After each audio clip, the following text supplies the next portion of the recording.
whose reign was the shortest over that lasted 14 days before Ozola took over. Ozola, the conquest of 1473. The first Obayewa fought 201,000 villages. He made them also to Benin. He did not only fought in Africa, he did not only fought in Nigeria, he also crossed across the sea. He fought in Asia, in that city in Japan called Edo City. And the way he was doing it, he was a great physician.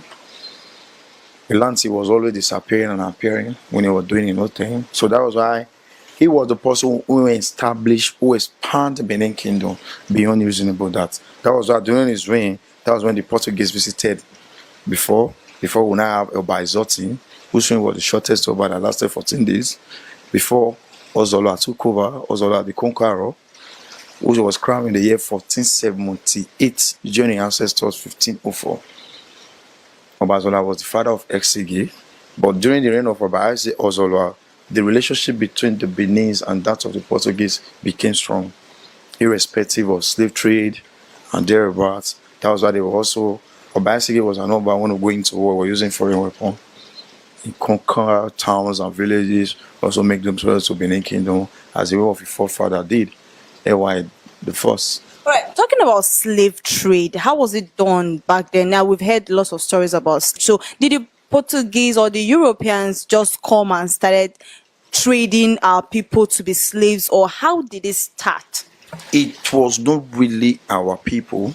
Like we said earlier, the first Obayewa conquered 201 towns and villages.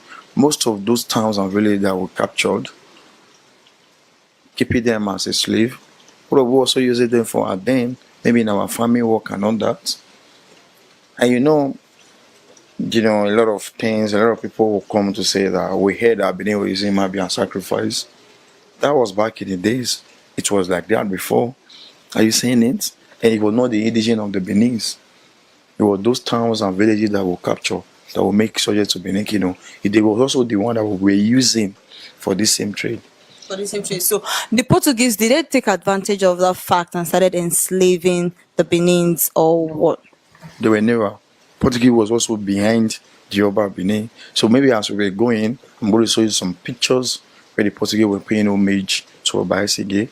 We have it here in the palace. Maybe that picture I'm going to explain much better. Okay. So if there was this cordial relationship between the Benins and the Europeans, that's the Portuguese, what brought about the invasion 1897? Okay. You know what brought about the invasion in 1897? That is why till today in Benin Kingdom, it is only mandatory for the first son of Anoba to be well learned in order for them to be steadfast.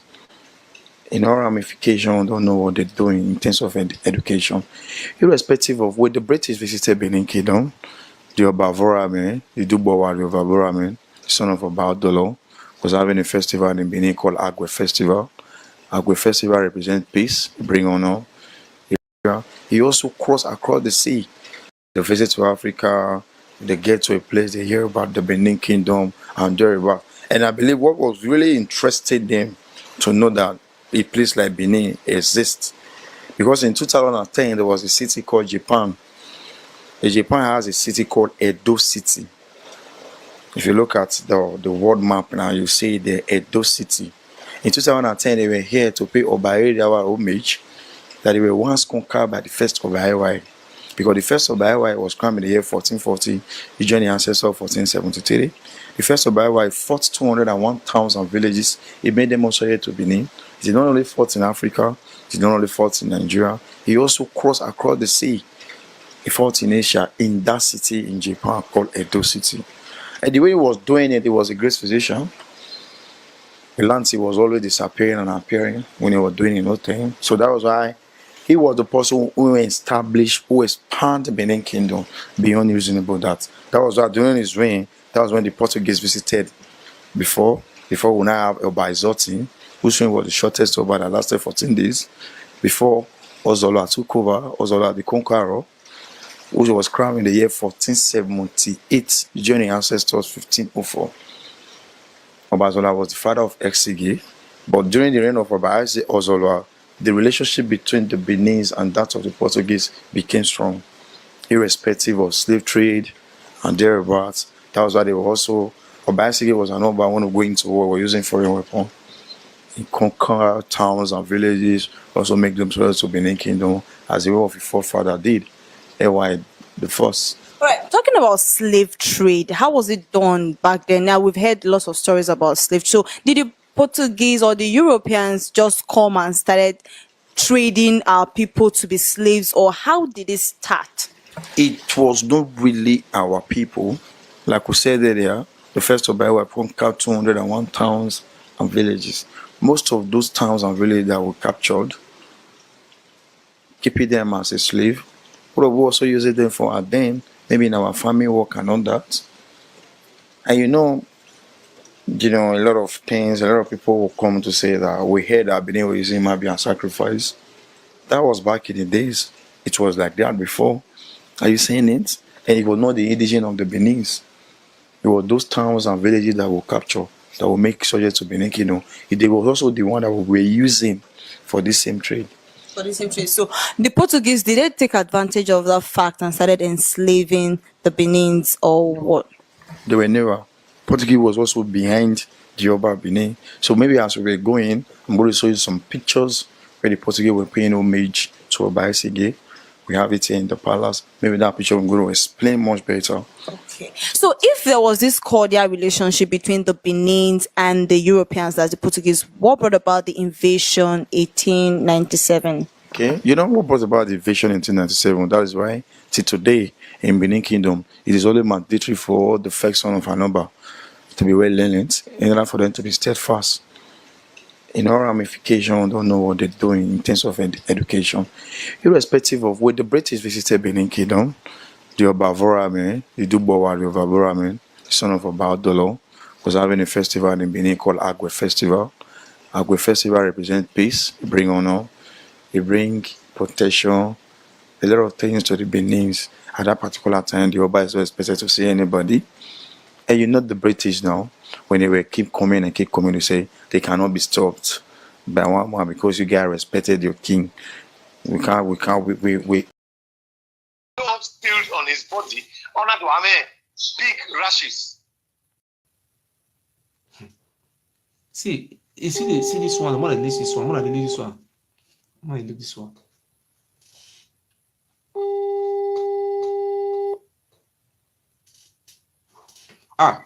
Is that Chief Omo Utete? Yes.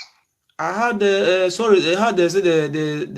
banished from the palace. You are no longer a chief in the palace. Is that true? I've been banished from the palace. Yeah, we will give a palace. Yeah, who for? Who na him? You see how stupid you are. I mean, who are you? See, the a deputy who for? You are who a family where you are stupid. You are very, very stupid. Who are?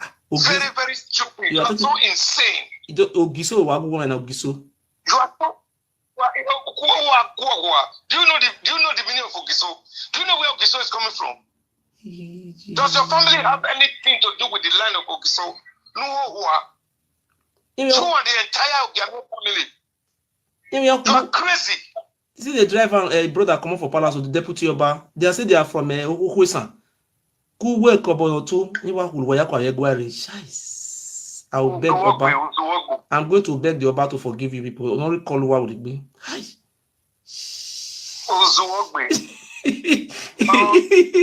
You don't go and treat your ailments. Don't go and treat your ailments, man. Three family, they be a chief in palace. They will all expect for palace. You are dying slowly. You are still talking. This is the juju. Ebo. Well, you see le. Could not be me. I did. Let me see le. Yeah, the 100 euro boy, 100 euro. The account here anywhere near 100 euro boy. I don't know.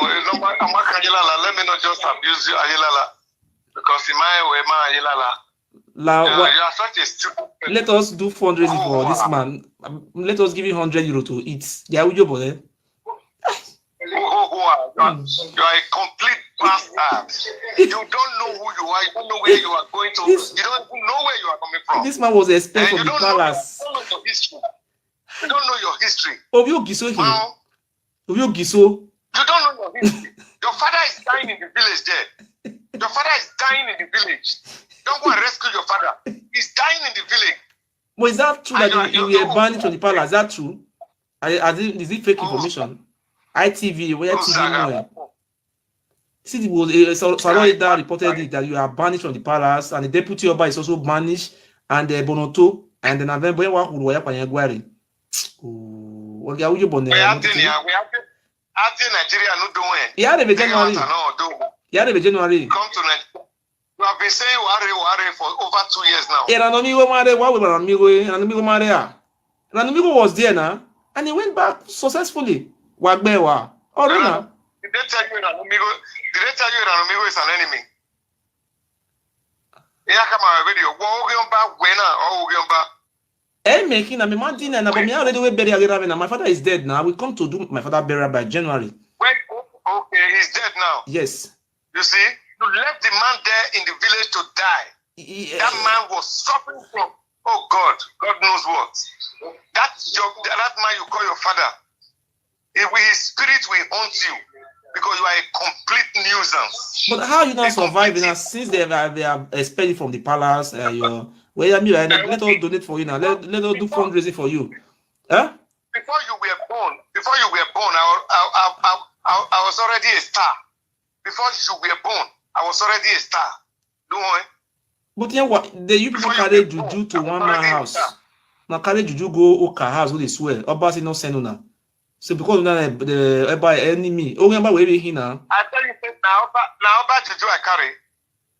You are not the same category with me now. Ogiomba will be here now because you have a Sarian Nasa and Ogiomba will be. When the meaning of Ogiomba? When are you Ogiomba? If nobody give na we only mean Ogiomba will be now. Who is book but I have no better now. Ogiomba. You are a funny bastard. I'm here president of one. Do an advert where you want to come and bury your father. Now. Yeah, Rena. Do an advertorial that you are coming to bury your father. Police will protect me. I'm going to take police protection. Not just get protection, get military protection. Don't worry. Get military protection. Anywhere you want to bury your father, just let the people know. I will come by January now. Very good. He said, "Oh, what? Say. Yeah, don't make true, man. I want to make true, man. Ogiso, I will invite you now. I am the one waiting. I'm the one waiting to kill you. I am the one waiting to kill you. But I have security, police security now. The police commissioner of police will provide me security now, like about 5 policemen. Not even the commissioner of police. Get the inspector general of police to come with you. And get the commandant, 4th Mechanized Brigade to be with you. Then, but I'm so when I saw you on the news that you were being banned, expelled from the palace, and your title, everything were removed from you, I was so shocked. You don't even know the meaning of. You don't even know the English meaning. Please do yourself a word of good to buy a dictionary and know the meaning of expel, suspend, or whatever language you lack now. Can we help you? Can we find something to give you? How did you get my number anyway? Can we help you with like 200 euro or 100 euro? Do you have money? Where? Come to Nigeria. Need secretary. Can I send my secretary to you? Do you have money? I have secretary. People are donating for you. People are donating for you everywhere. Yes, now because I'm a man of human rights now. All those prostitutes, those women prostitutes in the river, they are the ones donating for you. When Italy, your daughter in Italy, which work that one, the way come with that, they say they go school for Italy. I have only one daughter. She's in the medical college here. Okay, that one I live in Italy, call. That one say leave my family alone. That one, call. Who be that one? I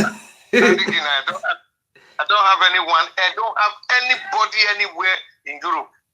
A man I must to help him. When I watched this video, I was shocked. Saying a whole multitude of history. If this man they talk history today, you will tire. How did he born to Dudua? I didn't. And now Dudua na he born to Dudua. Why not the answer Papa name? Dudua of Godomigudo. No. We Lao La Omo Utete, don't win a lele, I pay well because I like the agility of this man. If I cannot pay you, I will raise money for you online. Monkey face or whatever they call you. Oh, well, medical doctor, the area about women, the area about the men where ye. I'm waiting for. Oh, well, I'm waiting for. What day? That your boy no me liver problem in it. Money liver day ni yes they say. They not give up. Don't worry. Oh, well, you have only one child. No, I have three children. A woman and one I query 5 months. My woman is pregnant for me. It's 5 months pregnancy, and she have a daughter for me, and she have one son before with another woman. So all together is 3. Which one do you want me to bring? I know that you have only one son. No. There is a daughter. That one you see on the video is a daughter. She's a daughter. She's not. Amioba in Amioba. Her name is Amioba.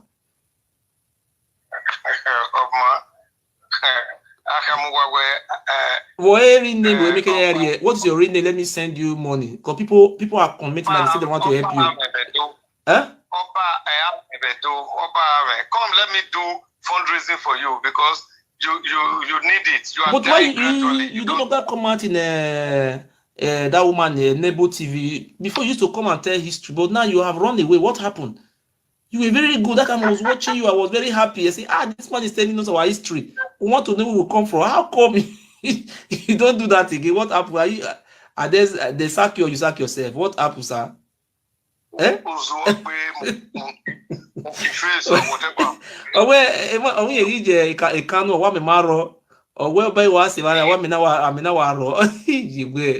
MC we have we then we better have what do MC ba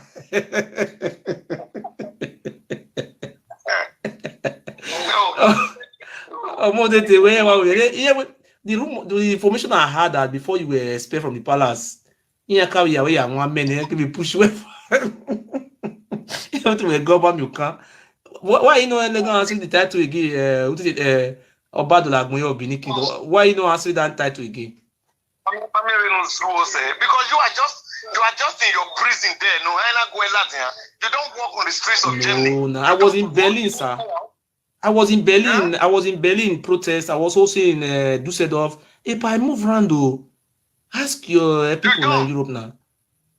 Okay, where do you want me to go? This on the first week of next month. Now I'm going to France in Paris. Yes, I have a protest. I was in Ham a few months ago. Ham is very close to my house. Now, why you didn't call me now? I could have come and welcome you and put you in there. Are we friends?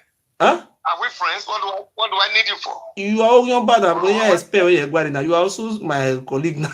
Thank God Merci, but yeah, spell well now. But why you not functioning as a? But you're not taking. Before you to watch your name, ITV News or Obadola Agboye of Benin Kingdom, Chief Omo Utete. I am the Obadola Agboye of Benin. But you don't answer this title now anymore. What to tell you?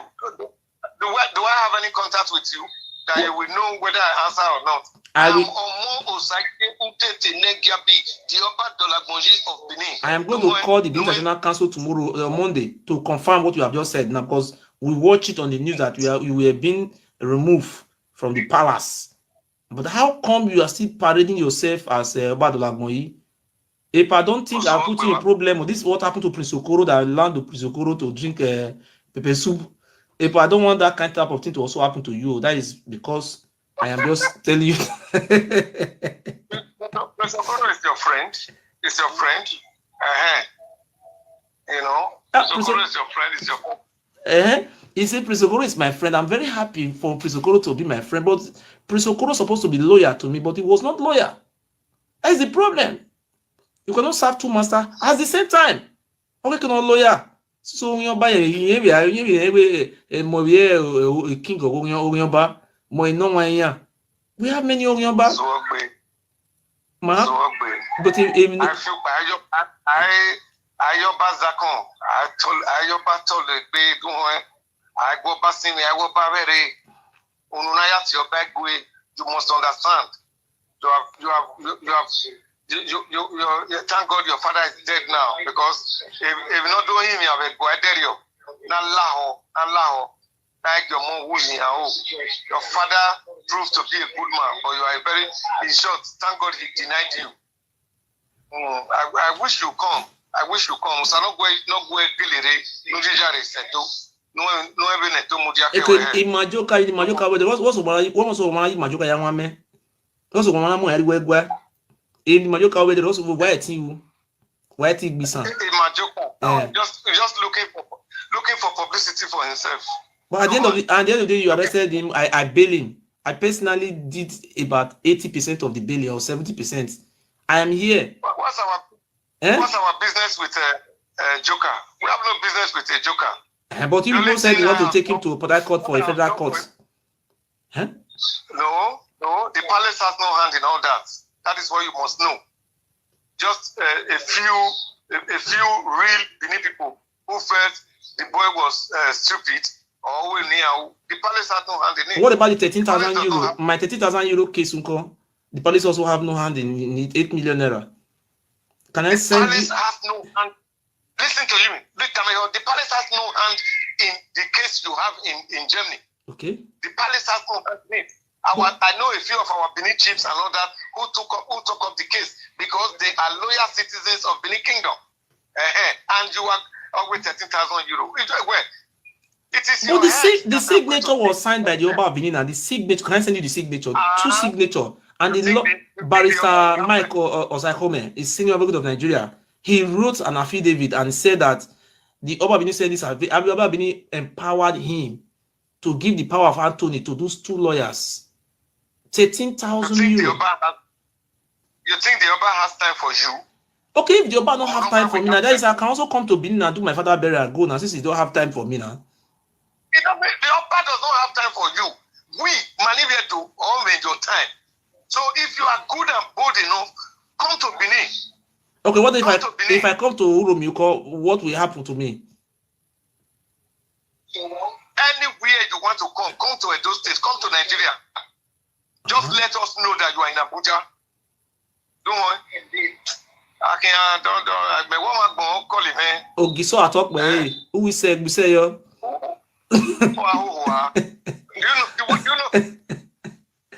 Ogiso atok me. Mag be say yo. You don't even know Ogiso stop. You don't know anything. Why are you gonna answering? Why is it that in Ishan land they don't answer Oba Etin, Oba Yagbo village, Oba Dua, Oba Isiagbon? All those names they are answering. How come they don't answer those names in Ishan land? How come they don't answer those names in Urobo land? Oba Nyagbon, Oba Gwagmoze, Oba this. Why they not answering those names in Urobo land? This so why they not answering this? How come they don't answer those names? Eh? Because you don't even know the history. That is what I'm asking, sir. How come? You don't even know you don't know. If you want to know, humble yourself to learn. Not this gra thing you are doing. You don't know the history. You don't know the history. Okay. You people have you have cornered this boy you want to kill him, go Sabo here, the Ogiame of Benin. And you and your other idiot people trying to put the See, let me tell you, don't forget this thing I want to tell you today. I want to tell you, now that you don't have work now, I know Benin, things are very scarce, things are hard. Why can't you just loyal to me and let me help you? I have followers. Now I'm waiting. Let us place you on salary basis and show your loyalty. Who Ogiso atok be? Make na mu go no yama. Taibe yo Ogiso atok. When only Libya like Europe. If not for the white woman that is helping you there, who are you? Ogiso we wa go no Ogiso to boy. But when we only man for you people to have forcefully bring my father to that palace, don't you know that is a breach of human rights? Nobody forced your father. Nobody forced your father. Why must you forcing him to be swearing for me? That is not a crime. Eh?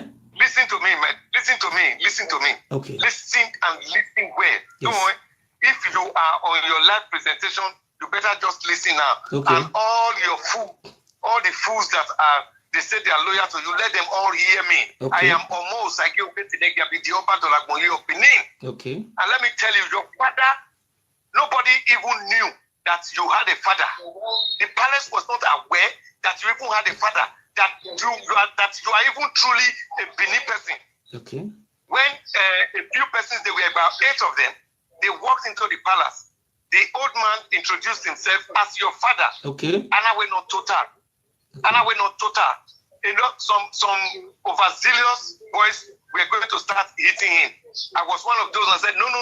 We must tell His Majesty where Omabeniana, and we now brought something to the knowledge of His Majesty where Omabeniana, and so, you know, it even surprised me that the upper Maewe Omabu were at all, because he's not on social media. He doesn't know you. All the nonsense, Wawatalo, he doesn't hear. Okay. So it was straight. We now, okay, go and ask him. The man said, well, Eba may bring it to his own notice. That's this your father. So that other bring it to his own notice what his son is. Then the man now said, for so many years, you never came back. You never even came for a visit or anything. They would have gone, they would roll. Now,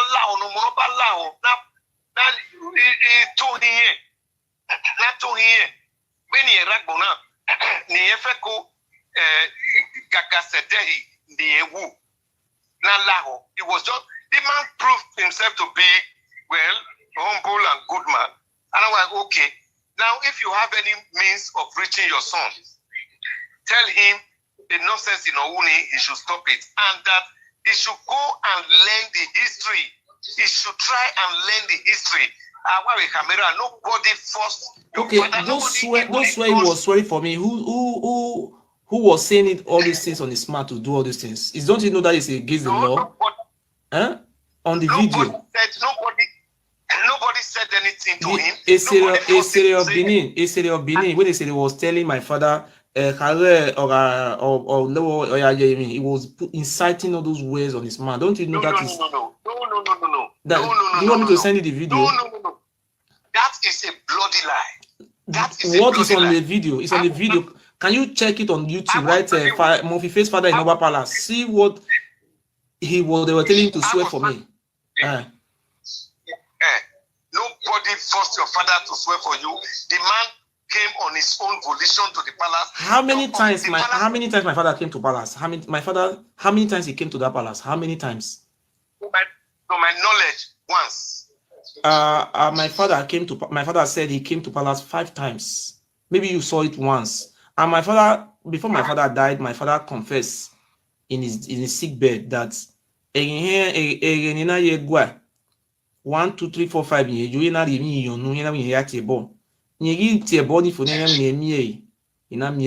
So all these things, these are the case we are battling. So you said the Yoruba is not aware, and actually, my father was able to make those confessions before he died. And my father is a man of truth; he doesn't lie. And in the video that was placed on YouTube, we saw where Isiria, the deputy Yoruba, was forcing my father to swear for me against his wish. Don't you know that it's against the law? It's on YouTube. I have it. I have downloaded it. Don't you know that it's against the Nigerian law? Nobody endorsed your father, whether by force or by anything, to say what he said. What about Okoro? Do people force Okoro to drink that water, or he drink it by himself?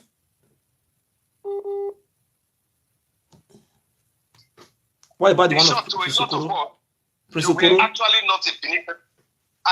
Prince Okoro drink that water. Now, was it forced, or he did it at his own wish to drink that water? Do you know why Prince Okoro was made to swear, to take oath?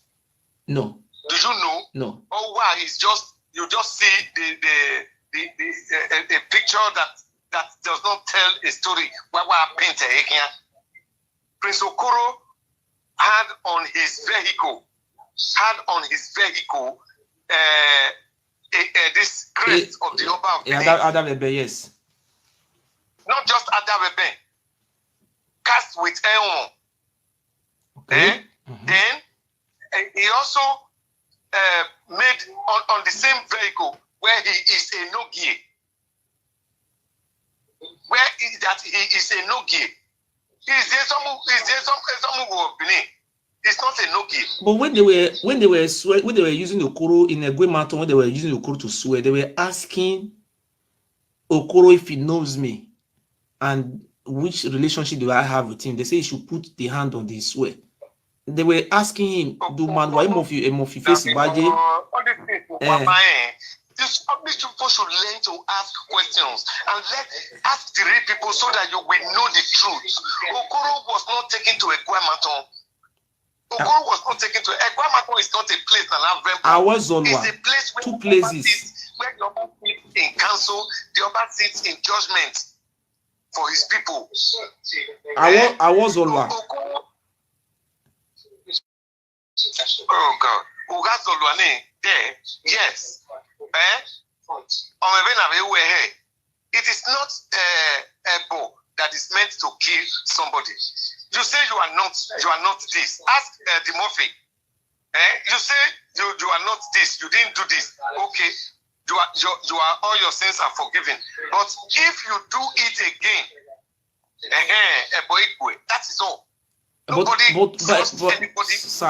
in the one of Dimorphy, you saw when Dimorphy you saw the pressure put on him that they naked him, and you see what happened during that process. Dimorphy said that if he refused to swear, they could have used him. He could have not been alive today. And Prince Okoro, do you want me to call Prince Okoro in your present now? Do you want me to call Prince Okoro now? And let me ask Prince Okoro if what you are saying and what you say Prince Okoro is saying is the same thing. You know, I like you. The reason why I like you, you could have made good of spokesman. Edo State government supposed to appoint you as the press secretary to Edo State government because you are very good in you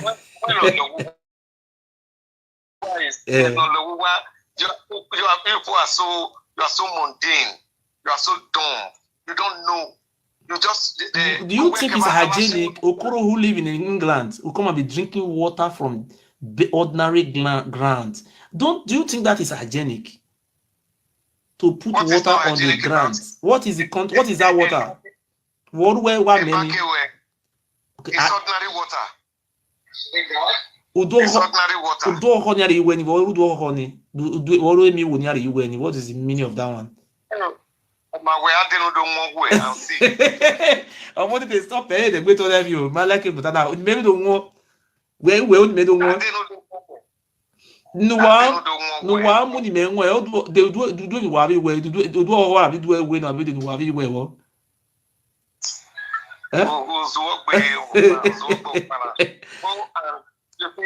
Go and sit down in the comfort of your solitude and beg for forgiveness of the Oba. Oba at all. He does not even know whether you exist. But you know this is have you read the history of Ozolwanise? You know the history. Why did Ozolwa kill himself? Well, Ozola Gugbisewa. We say how? Oh God. These are historical things. You don't just jump into a history from the middle. When I come away, a history. Don't when I come away history. Ozolwanise. Yes. Okay. Okay. You don't know. I want to ask you only one question, sir.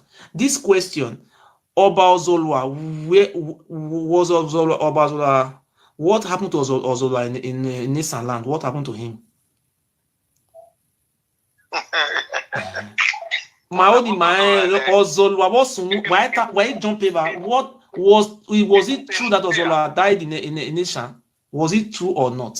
What happened? Who was he fighting in Nissan land? We want to know. In Uromi. Now listen to me. It's Uzia. Okay. Now listen. Okay. Ozolwa was not fighting anybody in Esan land. Okay. Was not fighting anybody in Esan land. Ojokune,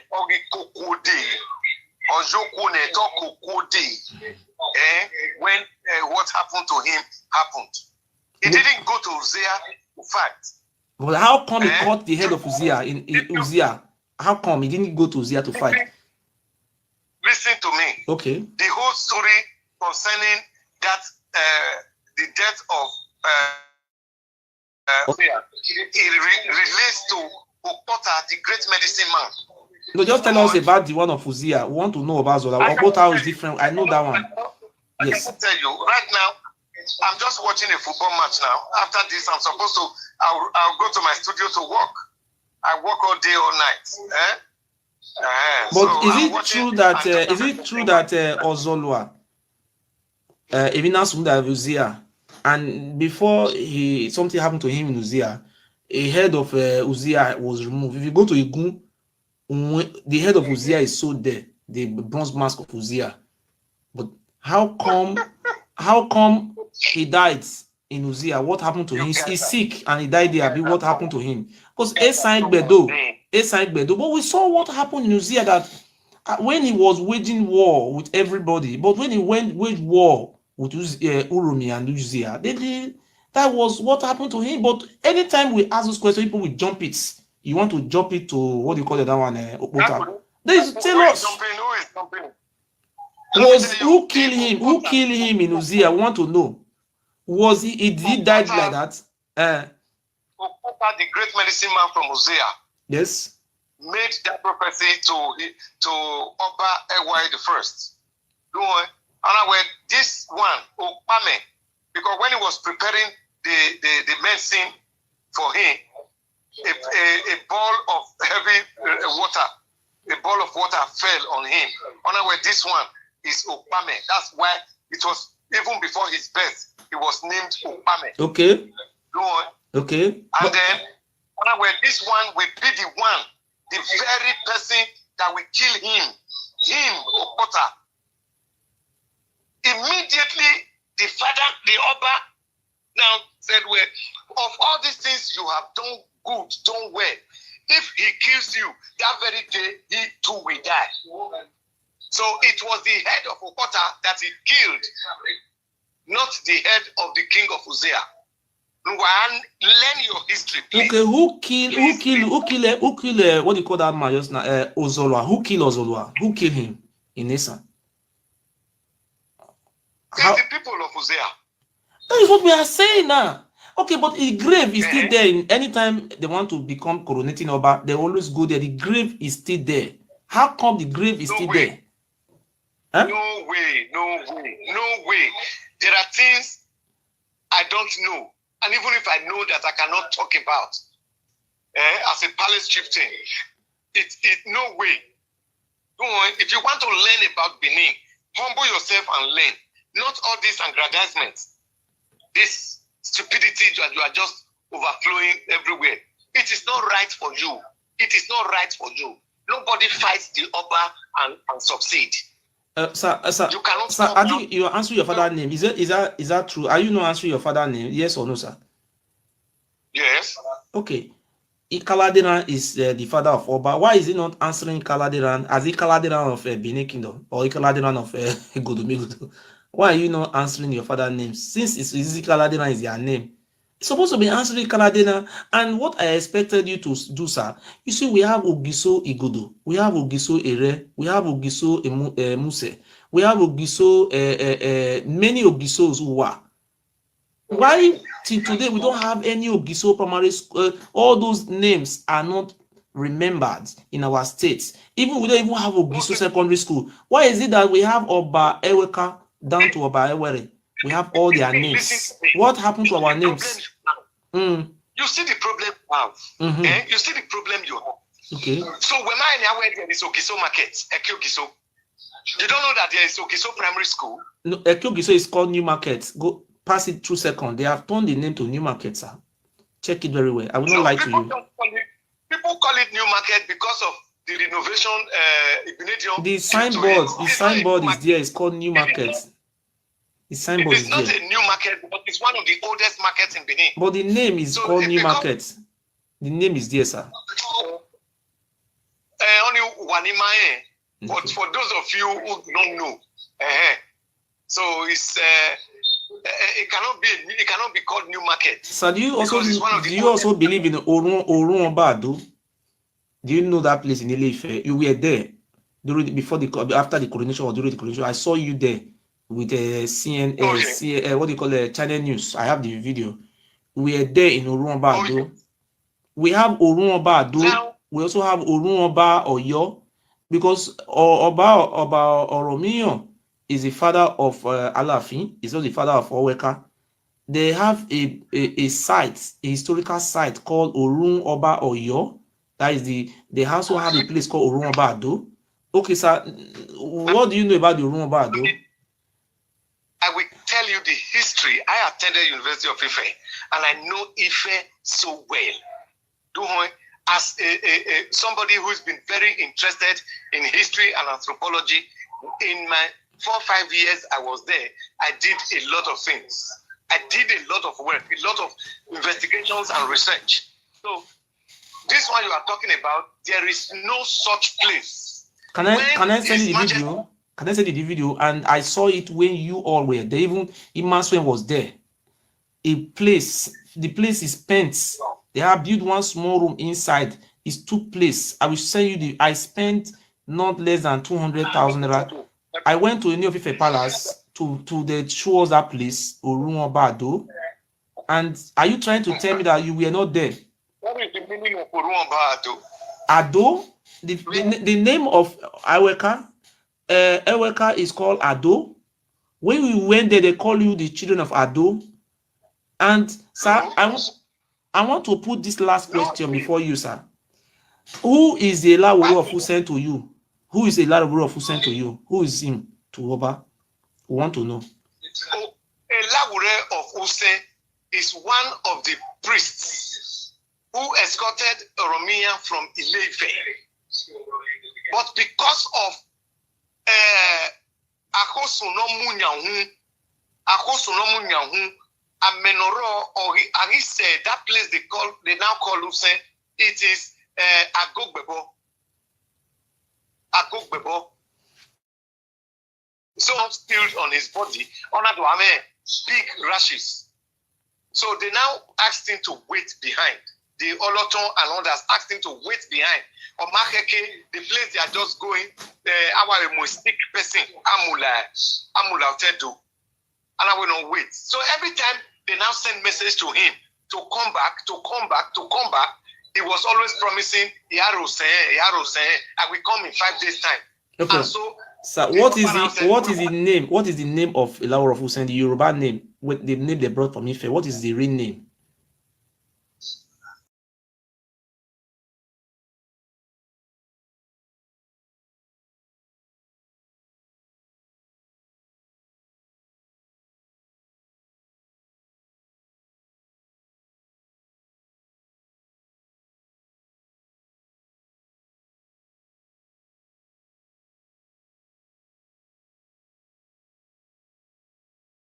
Is superior that of come aboard in the year 1578 during the hierarchy of Oba Ihembuda, which was the 19th Oba among the 40th Oba. Because so the present that was their first visit. The first visit. So the first visit that they were also hearing about the Benin, the uniqueness of the culture, how the Benin respects one man, how the Benin look at our Oba as a God representative that we still practice it today.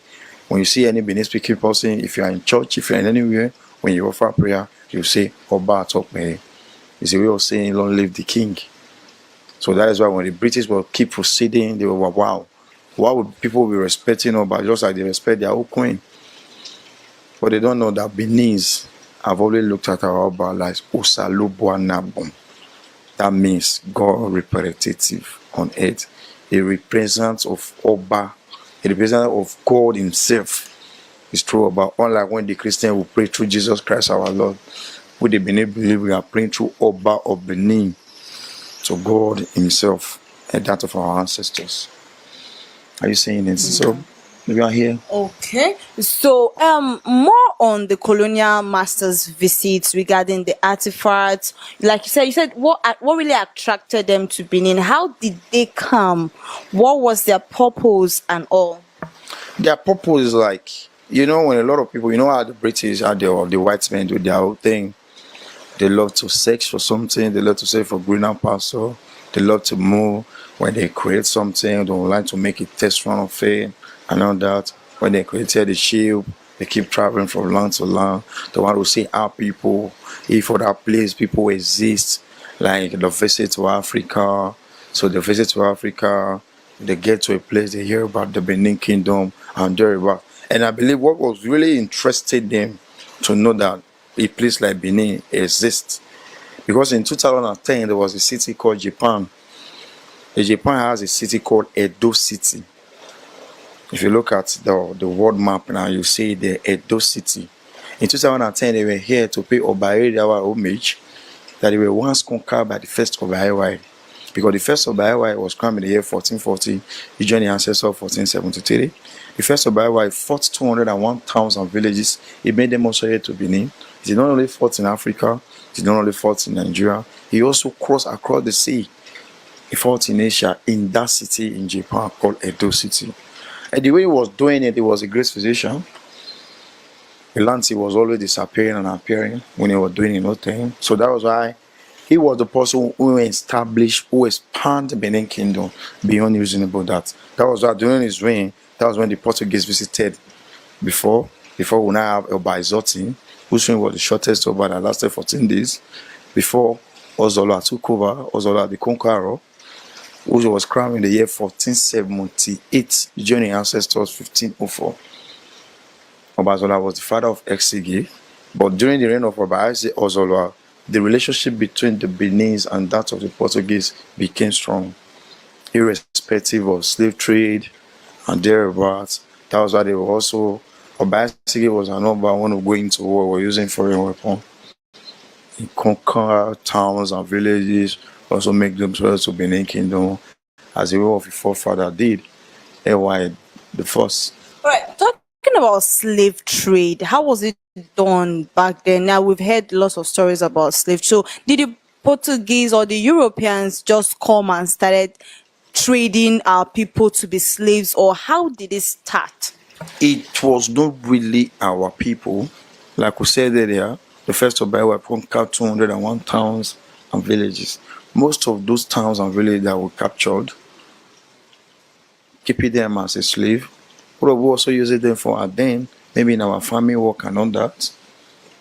And a lot of things, a lot of people will come to say that we heard that Benin were using Mabi and sacrifice. That was back in the days. It was like that before. Are you saying it? And it was not the indigenous of the Beninese. It was those towns and villages that were captured, that will make subject to Benin Kingdom. They were also the one that we were using for this same trade. For the same trade. So the Portuguese, did they take advantage of that fact and started enslaving the Benins, or what? They were never. Portuguese was also behind the Oba Benin. So maybe as we were going, I'm going to show you some pictures where the Portuguese were paying homage to Oba Esige. We have it here in the palace. Maybe that picture I'm going to explain much better.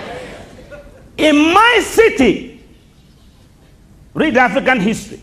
Read of Benin City, Benincity.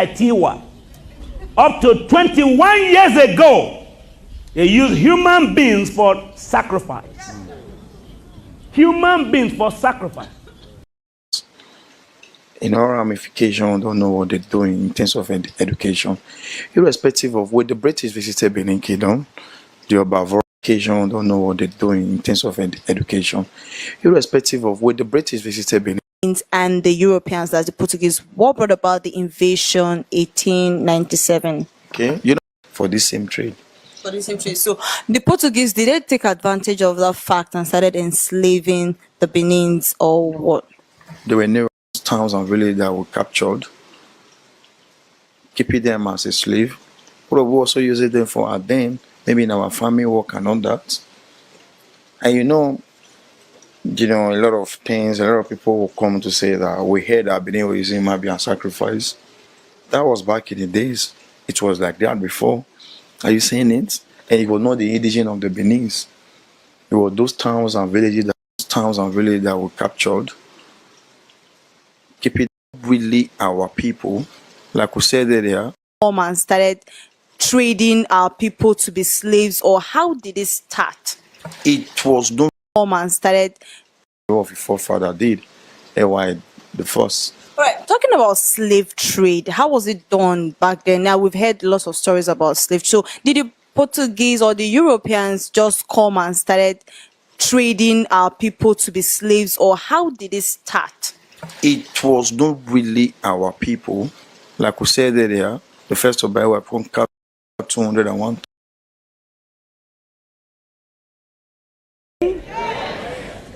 In my city, read African history. Read of Benin City, Benincity. Up to 21 years ago, they used human beings for sacrifice. Human beings for sacrifice. When God raised me, he said the government will not stop it but you. I said, who? I said, my grandparents are involved. He said, you will start from there. You start from your house.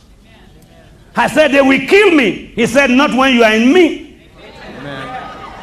For your life is hid in Christ, and Christ is hid in God. Yeah. So anybody who wants to kill you has to kill God first, then kill Christ before killing you.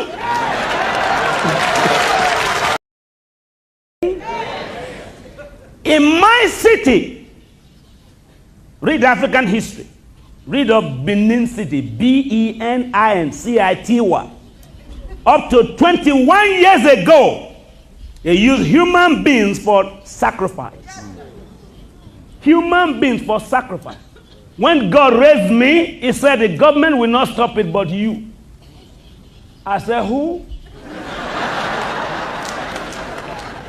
I said, my grandparents are involved. He said, a very common ancestral issue. In this note, I want to present a gift from House of Ogiso to you for us to remember our ancestor, our common ancestor, Oromio, who was a prince in Ife, went to Benin Kingdom to be the first king in Benin, came back to Ife to be the sixth Oni of Ife, and they started having offspring, and to the glory of God, we are the offspring of our ancestors. We have never recorded in history the altar that he was then, because he was the greatest hunter ever recorded in history, and by virtue of that, we want to present this spiritual gift to you that actually connotes our ancestral background.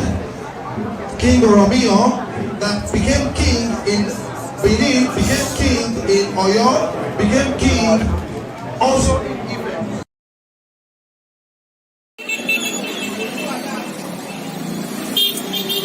Hello listeners, you are welcome to a sacred place called Onobado in ancient city of Ile-Ife, where all the remains of all Obas of Benin are buried until about 2 centuries ago. This place is referred to as Onobado. Onu means heaven. Oba is a Yoruba word for king, while Ado is a dialect pronunciation variant of Edo. So the English translation for this sacred place is Heaven of Edo Kings, because it is a burial site for all Edo kings until about 200 years ago. Since Oba of Benin Eweka in 1935, when any Oba died in 1235, when any Oba died in Benin City, the head was cut off and buried exactly in this place in Ile-Ife. In return, a bronze replica of the head was sent back to Benin, where the rest of the body was buried. This continued until Oba Oborawen Nadbuzi died in exile in Calabar on the 1st of January 1914. In 2018, April 22nd, 27, the current Oba of Benin, Omonoba Nedu Uku Akpopolo Ewuare II, visited this place to pay homage to his forefathers.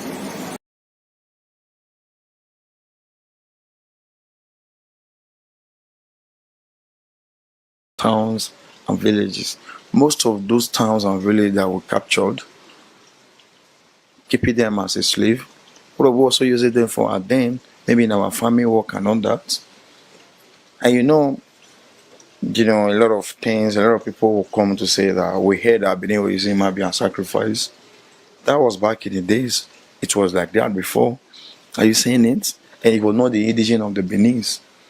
It was those towns and villages that will capture, that will make subject to Benin Kingdom. They were also the one that we were using for this same trade. For the same trade. So the Portuguese, did they take advantage of that fact and started enslaving the Benins or what? They were never. Portuguese was also behind the Oba Benin. So maybe as we were going, I'm going to show you some pictures where the Portuguese were paying homage to Oba Esige. We have it in villages. It made them also as a city called Edo City. Africa. So they visit to Africa, they get to a place, they hear about the Benin Kingdom and Yoruba. And I believe what was really interested them to know that a place like Benin exists. Because in 2010, there was a city called Japan. Japan has a city called Edo City. If you look at the world map now, you see the Edo City. In 2010, they were here to pay Oba Eridawa homage that they were once conquered by the first Oba Eridawa. Because the first Oba Eridawa was crowned in the year 1440, he joined the ancestor of 1473. The first Oba Eridawa fought 201,000 villages. He made them also here to Benin. He did not only fought in Africa, he did not only fought in Nigeria, he also crossed across the sea. He fought in Asia, in that city in Japan called Edo City. And the way he was doing it, he was a great physician.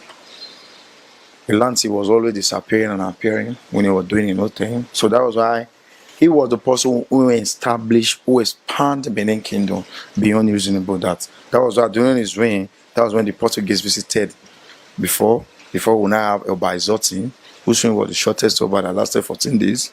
Before Ozola took over, Ozola the Conqueror, which was crowned in the year 1478, joining ancestors 1504. Oba Ozola was the father of Exige, but during the reign of Oba Ozola, the relationship between the Benin's and that of the Portuguese became strong, irrespective of slave trade and thereabouts. That was why they were also, Oba Exige was an Oba when going to war, were using foreign weapons. He conquered towns and villages, also make them to Benin Kingdom, as the way of his forefather did. Why the first. All right, talking about slave trade, how was it done back then? Now we've heard lots of stories about slave. So did the Portuguese or the Europeans just come and started trading our people to be slaves, or how did it start? It was not really our people.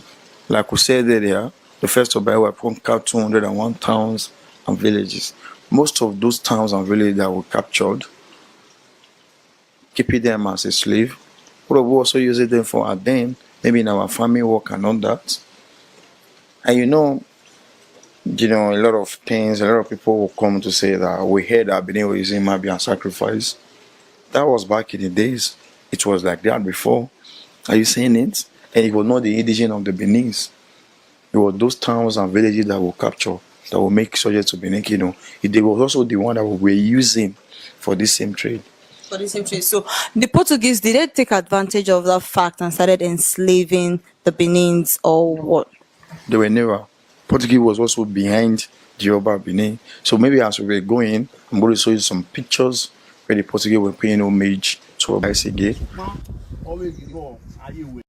Explain much better. Okay. So if there was this cordial relationship between the Benins and the Europeans, that's the Portuguese, what brought about the invasion 1897? Aspirations and history of the Benin people. Historians all agree that Oduduwa sent his son Oromia at the request of elders of Benin to return with them as ruler of their realm. Oromia's stay in Benin may have been short, but before he left, a child was born to him who was later crowned Oba, and that is known today as Eweka I. Oromia's time in Benin, however short-lived, he was an Oba, and so he was the first Oba after the Ogiso dynasty came to an end. He established Obaship in Benin by invitation.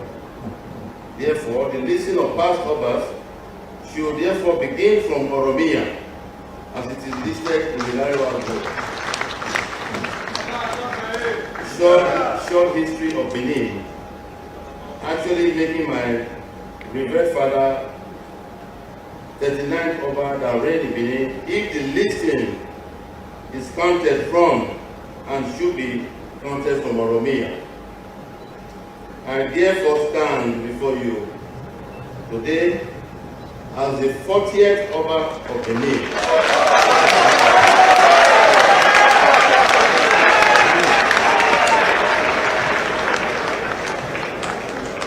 A direct descendant of Oromia, the son of Oduduwa, whom the Benin Philip Walker, the captain who led the British army to invade Benin Kingdom. It was his grandson, was Mark Walker, who returned the two artifacts, Iron and Egogo, to Benin Kingdom in that same year, in 2013. She also attracted the whole world, the media, everything from the French and all that were interested. Wow. Speaking on behalf of the union, a representative of the president in Benin City, Ogiso, said the utterances in the live video on social media by the said Murphy came as a rude shock to them, as he has never been their member at any point in time. He said the Edo community in Germany holds the Benin monarch, Oba Eware II, in high esteem and can never descend so low to challenge the monarch's authority. Mr. Osunde said the press briefing became necessary to put the record straight to the general public that the members of the union in Germany has nothing to do with the said Uyi Murphy, and the general public should be aware that the president of Edo community in Germany is Ejodame Christian and not Uyi Murphy. We do not know or have any connection to the above named person. He is not a president of our community, as he has said in one of his online presentations. Therefore, any person who has anything to do with him, including the passing of insult on the Oba of Benin, His Royal Majesty Oba Eware II, will have himself or herself to blame. Anyone who is an enemy to the palace of the Oba of Benin is an enemy to our community and the entire Edo State as a whole. The spokesperson said they are using the opportunity of the press briefing to communicate to the Edo State government, the police, and other relevant authorities. In a recent online video, the said Uyi Murphy, who portrayed himself as the president of Edo community in Germany, among other things, challenged the authority of the Benin monarch, Omonoba Nedu Ukwa Polopolo, Oba Eware II, a situation that the community in Germany frowned at. Efosa Wangwe reporting. Create a building that will going to be called the Palace Museum. So where people will be seeing these artifacts, we will be talking more about these artifacts. So kudos to our Oba Benin. Wow, that's great. Oba Gatokpe is a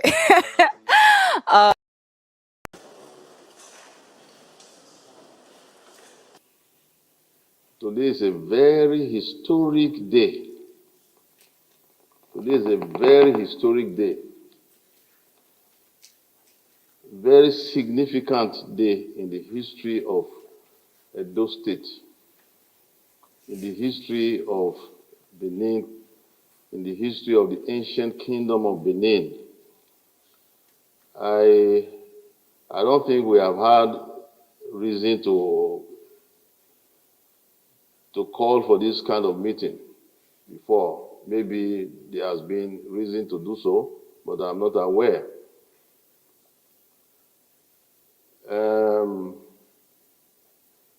When Anne came to see me, the chairman, and pleaded with me to please lend my voice to what has been going on, I thought, yes, this is the time to do something, to invite everybody. Let's talk about it. This is our state. This is our land. This is our land. Edo State, let me first of all state what I said in Benin language, that I appreciate the respect. I appreciate the respect you gentlemen have shown to traditional institution, to the Benin throne, for your honoring our invitation today. We appreciate it greatly. And I want to also assure you that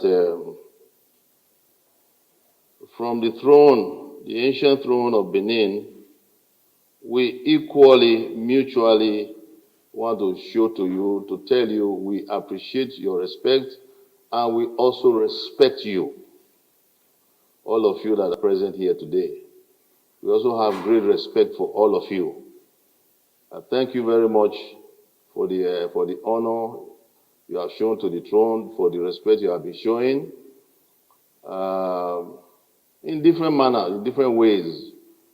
You have all shown respect to the Benin throne in your own different ways, which we have always noted, even if we don't speak so much about it, but we have taken note of everything. And we always pray for those that show such respect, and pray for those that maybe they're falling short of it, to have more wisdom to respect the traditions of their fathers, of their forefathers.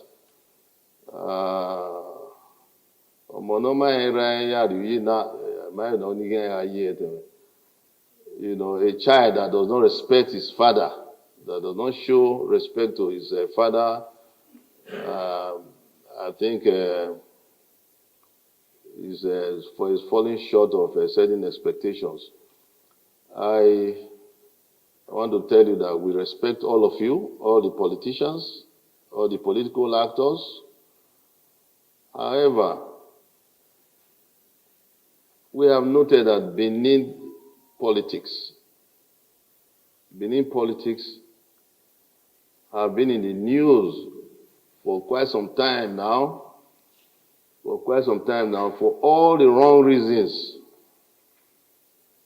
For all the wrong reasons. I've had, I must admit, sleepless nights for quite some time now. That these are all our people. These are people of the same stock, of the same origin. There's nobody that's a stranger to each other. I have been worried. I've been worried right from the time the conflict started between Comrade Oshomole, the former governor, and incumbent governor, His Excellency Godwin Obaseki. Both of them are here. I want to start, for the benefit of those that are not aware. The press is here. I want to start by stating the genesis of certain relationships. I have personal relationship with almost everybody here. Almost everybody. Personal relationship. The incumbent governor, Phyllis Shuaibu, that I always call my son, but I'm not sure whether I will call you my son again the way you have been going. So please be seated.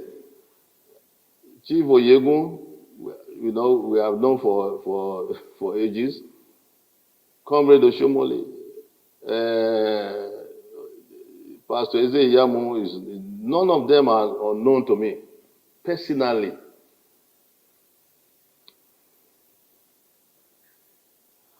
When His Excellency Comrade Adams Oshomole was nearing the end of his tenure, we always used to interact closely. At that time, I was still in the capacity of the Crown Prince, the heir apparent. I was living in GRA and all that before I moved to Oselu. We always visited, and I always visited him in Government House. Had some close, nice evenings together, which is not so possible these days. But we had some memorable times. The end of his tenure. People were asking me who's going to take over from what he has been doing so well, that people have been admiring him for, and so on and so forth. And then I brought this to his notice. I asked him, this is what people are asking me, that I should please ask you. So, who do you have in mind to propose, not to impose, but to propose? That was what I asked him. His reply was, Your Royal Highness, I'm still thinking about it. When I'm ready, I will come and let you know. I hope you don't mind, Your Excellency, me speaking out on this now, because of the way things are going. Now, eventually, 2-3 weeks or so later, he came back to me, came to my residence, said, Your Royal Highness, that question you asked me, I've thought it through. This is my position. And I won't give details of those analyses. I will spare you details of the analysis you gave to me. But some of you already know about it.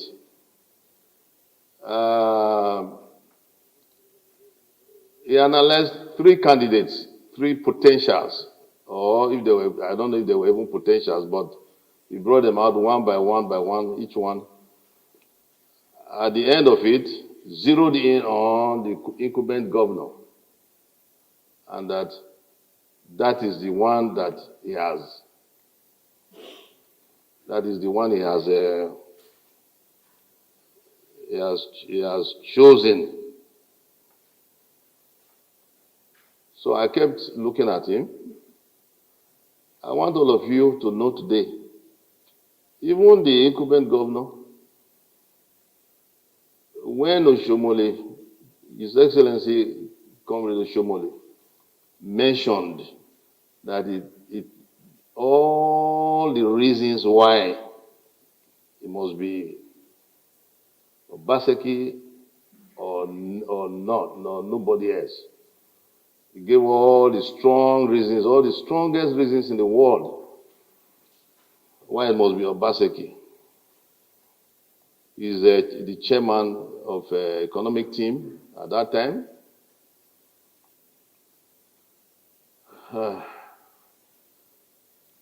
I said nothing. Your Excellency, Comrade Oshomole, I want you to answer. Did I say any word about it? Did I say anything against it? I kept quiet. I was not against his selection. I was not against his imposition. I thought he was going to make a proposal, but he made an imposition. So I kept quiet. I said no word, nothing. He was surprised I didn't utter a word. At the end of it, got up. I got up to escort him out to his car at that time. Halfway, he stopped and turned around to me. Your Royal Highness, when I mentioned his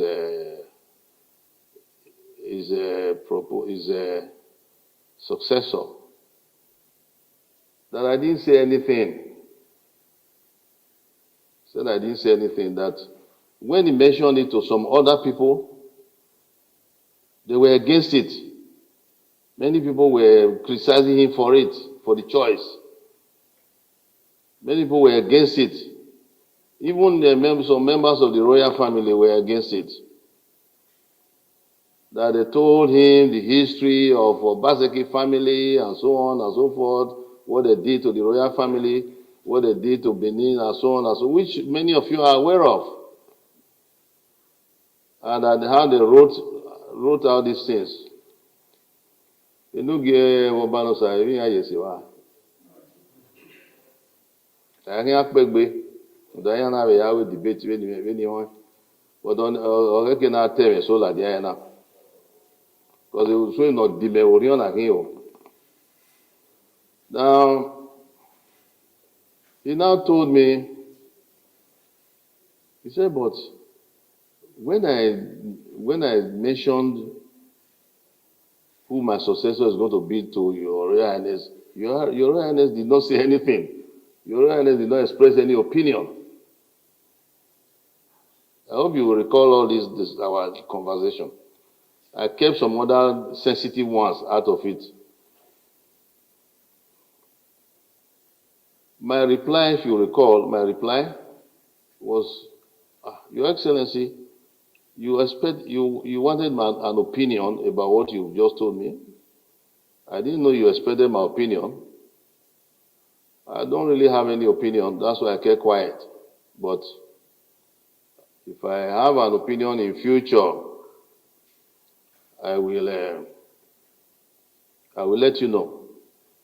3 weeks or so later, His Excellency again came to me and said, Your Royal Highness, I asked you about your opinion about this and that, about my choice of successor. I said, well, Your Excellency, I still don't have any opinion. I hope you will all understand why I couldn't have any opinion. I don't know if anybody can guess why I couldn't have any opinion. I couldn't have any opinion because it was not a proposal. It was an imposition, so I couldn't have any opinion about it. It was a fait accompli. So I kept quiet again, and then he was worried. His Excellency Comrade was worried that I didn't express any opinion. And he told me everything that His Excellency Governor Baseki was going to be much better than him, he was going to perform better than, he was going to continue his legacy, he was going to continue his projects, and so on and so forth. Let's cut the long story short. Eventually, I moved to Selu in preparation for the coronation. His Excellency Comrade Oshomole, again, he walked with me to Selu. He was still worried. His Excellency invited Alhaji Dangote to come and talk to me in Uselu about it. Alhaji Dangote came to see me to die. He came to Uselu to speak to me about the gentleman, the incumbent governor, His Excellency Obaseki, Governor Obaseki. Talked to me for over an hour. Again, I kept quiet. I maintained my silence. His Excellency and His Excellency Governor Obaseki also visited Uselu. He brought him. Again, I said, okay, you made the presentation. I still kept quiet. I didn't say anything. I was not against his choice. Neither did I express anything for or against. I just maintained silence. The reason why I'm emphasizing this is because I didn't have anything against his choice. And even if I had anything against it, I was not in a position to express it because he only brought one person and imposed it.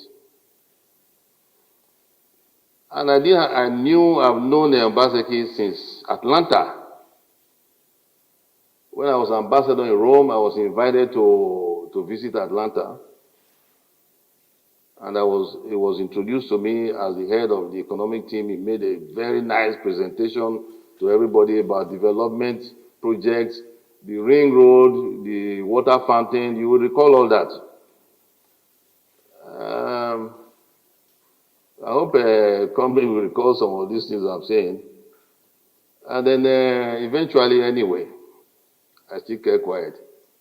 Alhaji Dangote came and offered himself as guarantor for the incumbent governor's good behavior.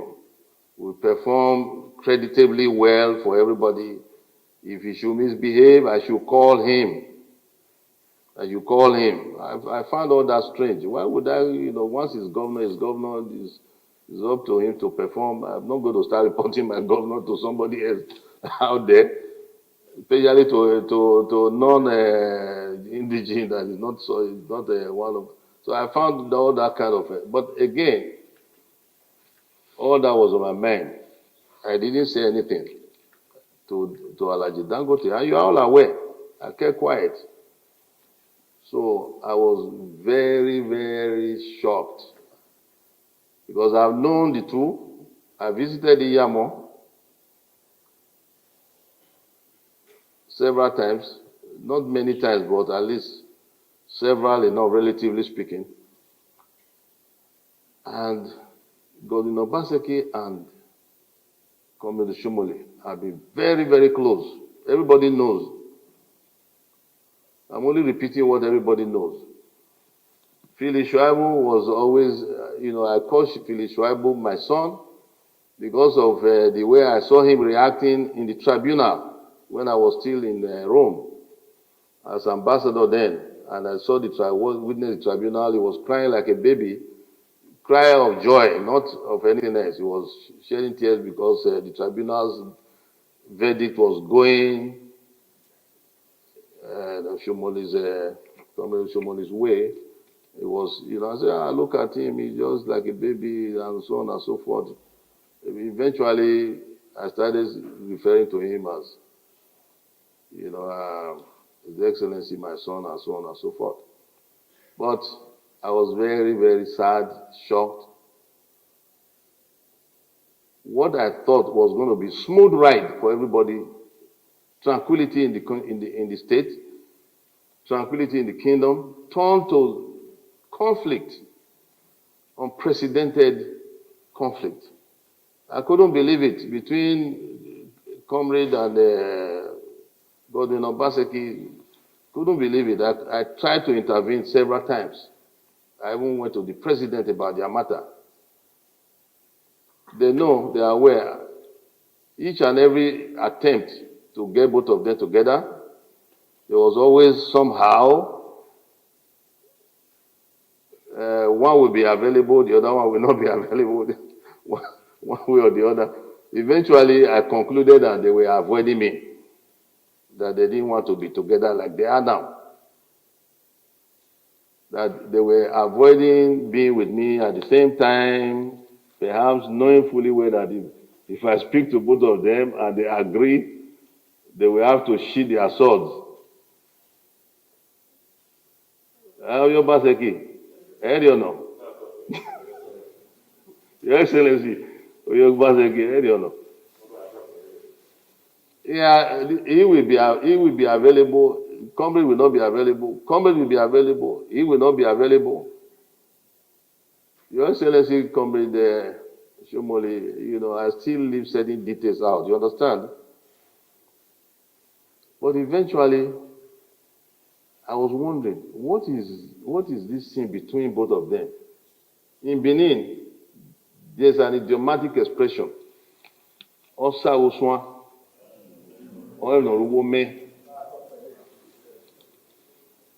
I started to wonder, where is Zeduni? Where is Zeduni? When Oromia was coming from Ife, he was accompanied by two spiritual priests, Osa Oswan. They held a container full of magical charms and things like that, but nobody knew what was in it to protect the prince from Ife to Benin. So one of them is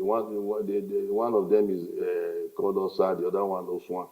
And only the two knew the content of the basket or the container, the traditional container they were bringing with the prince. So hence, Osa was when there is a mysterious secret or mysterious unexplained unexplained phenomenon that is going on, we usually refer to that adage. Osa Oswan or me. So I now concluded that there must be something between, because they were so close. Go to the gym together, party together. It's not something that I need to be told. It's not something I witnessed myself. We were all sometimes in the same. When the comrades tried to cheer me up, on one occasion because of certain things that happened at some point, he tried to organize a social event to cheer me up, which he didn't really succeed. But I was there, I was there. I want to still thank comrade for that attempt. They were all together, so I was at a loss. Didn't know what to do, except to pray for them, to pray for whatever it is that's between them, for God to resolve it, to intervene, to resolve it. But since everything deteriorated, kept deteriorating to the point of even Philip that assured me, gave me some assurances, was going against his own assurances, was not coming up with what he was not honoring his own assurances to me. He knows what I'm talking about, and I'm not happy about that. You don't say things to me and you go against it, So sit down, please, But I know politics. They say politics. Some people say politics is a dirty art. It's not. Why should politics be dirty? Why should this chief here, Obazilu here? I've asked him how come he's a chief in my inner chamber when he's such a political animal.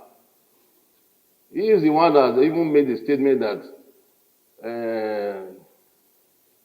that politics is dirty. It's a dirty game. And I asked him, why are you wearing this white? Why are you wearing a white garment? Maybe we should take it off you. Why are you wearing this white garment? Because chiefs wear white in order to maintain purity, to reflect purity, not dirty. I asked him, why are you wearing this white garment? Then I think his funny answer was that when he goes to the field, he takes it off.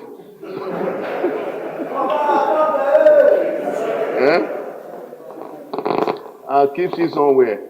So that's why you find that when he's, with all of you, because His Excellency Godwin Obaseki and his comrade, His Excellency Comrade Oshomole and Phyllis Shuaibu, they were all in the same party, together with him.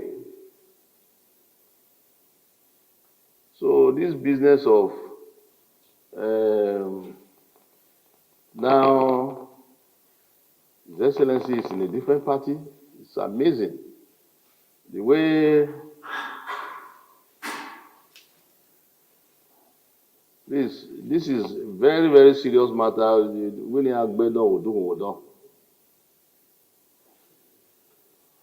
When again, to cut long story short, I want to go to another topic altogether. After all the conflicts, the exchange of hot words between Comrade Oshomole and Godwin Obaseki, which was amazing to me, and the role that Phyllis Shuaibu has been playing, because to me they're all one family. And what cannot be resolved when you are all family? Family can quarrel, brothers can quarrel, sisters can quarrel, family can quarrel, but there must be a resolution. Today, that's what I want us to achieve today. There must be resolution. Because as you are all seated here, I look at you all as as a family, I look at you all as part of the palace family. You are family to us. You are family to the palace. You are family to the throne. And I cannot have all of you fighting each other or at each other's throat. We are not happy about it. You can see the way I've been speaking. You can tell I've been harboring a whole lot of unhappiness because of the way you have been carrying on. I said a while ago, Edo State has been in the news for all the wrong reasons, political news, that is. Other reasons, yes, there have been good things too. They have been in the news for other reasons, for good reasons. Since before 2016, there was the activities of CDA that nobody could build his house easily in Benin, or maybe even the rest of Edo State. I was still serving ambassador that time when I was hearing about CDA. Eventually, you all know that is history now. His Excellency, when I came out a month after the coronation, I came out and I made a pronouncement out there. I told them that this is not on because if you can't do anything to dictate in any way, what you want to do is it. And then His Excellency Governor Bazeki immediately supported my move.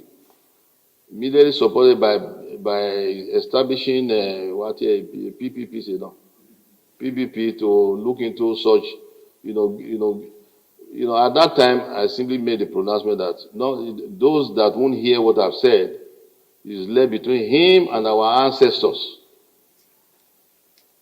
Our ancestors are spiritual. They see it all. God Almighty created our ancestors.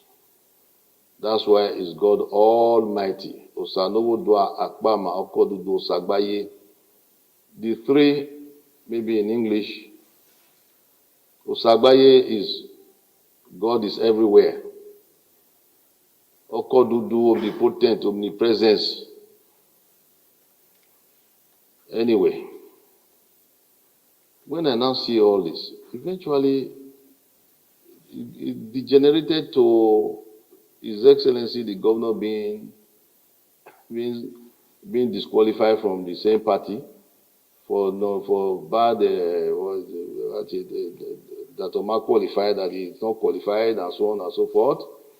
And then I was surprised that what made him qualified to be there for the last 4 years, that he was qualified for the last 4 years. Eventually, he now, because I asked him before, when Isama visited him, I asked him, I said, here you are now moving to Isama's camp. He said, no, such thing. But I said, that is PDP, Isama's camp. I said, that is PDP. Not that I was against it, I just asked what that is going to portend for everybody. Eventually, what I asked that time is what he has done now. But he was forced, I think. Circumstances maybe forced him. But they are all together. They are all the same. Then, Pastor, Chief Isogma, was in PDP. Now he's here. So you can all see that it's all confusing to some of us.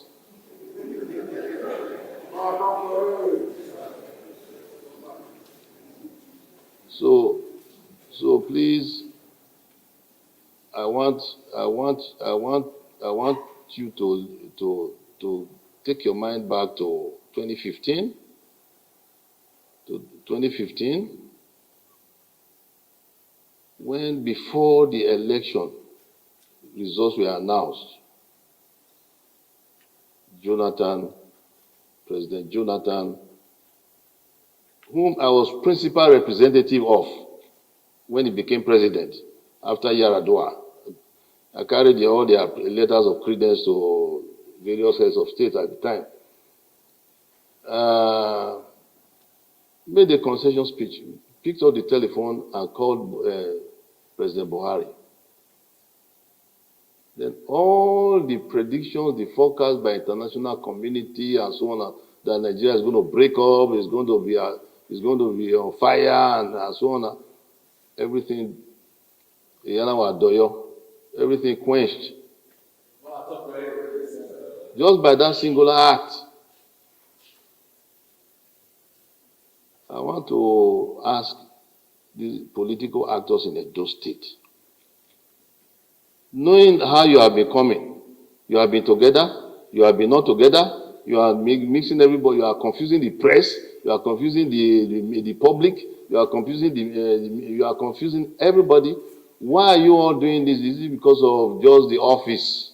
The office is 4 years, at the most another 4 years. Why do you want lives to be lost? Why do we hear that you are arming thugs? Why? At the end of the day,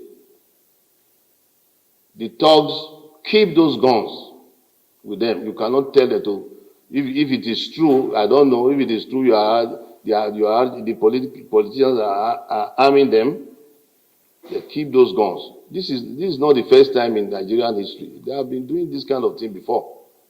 It's not the first time, but for Edo State, I want to please appeal to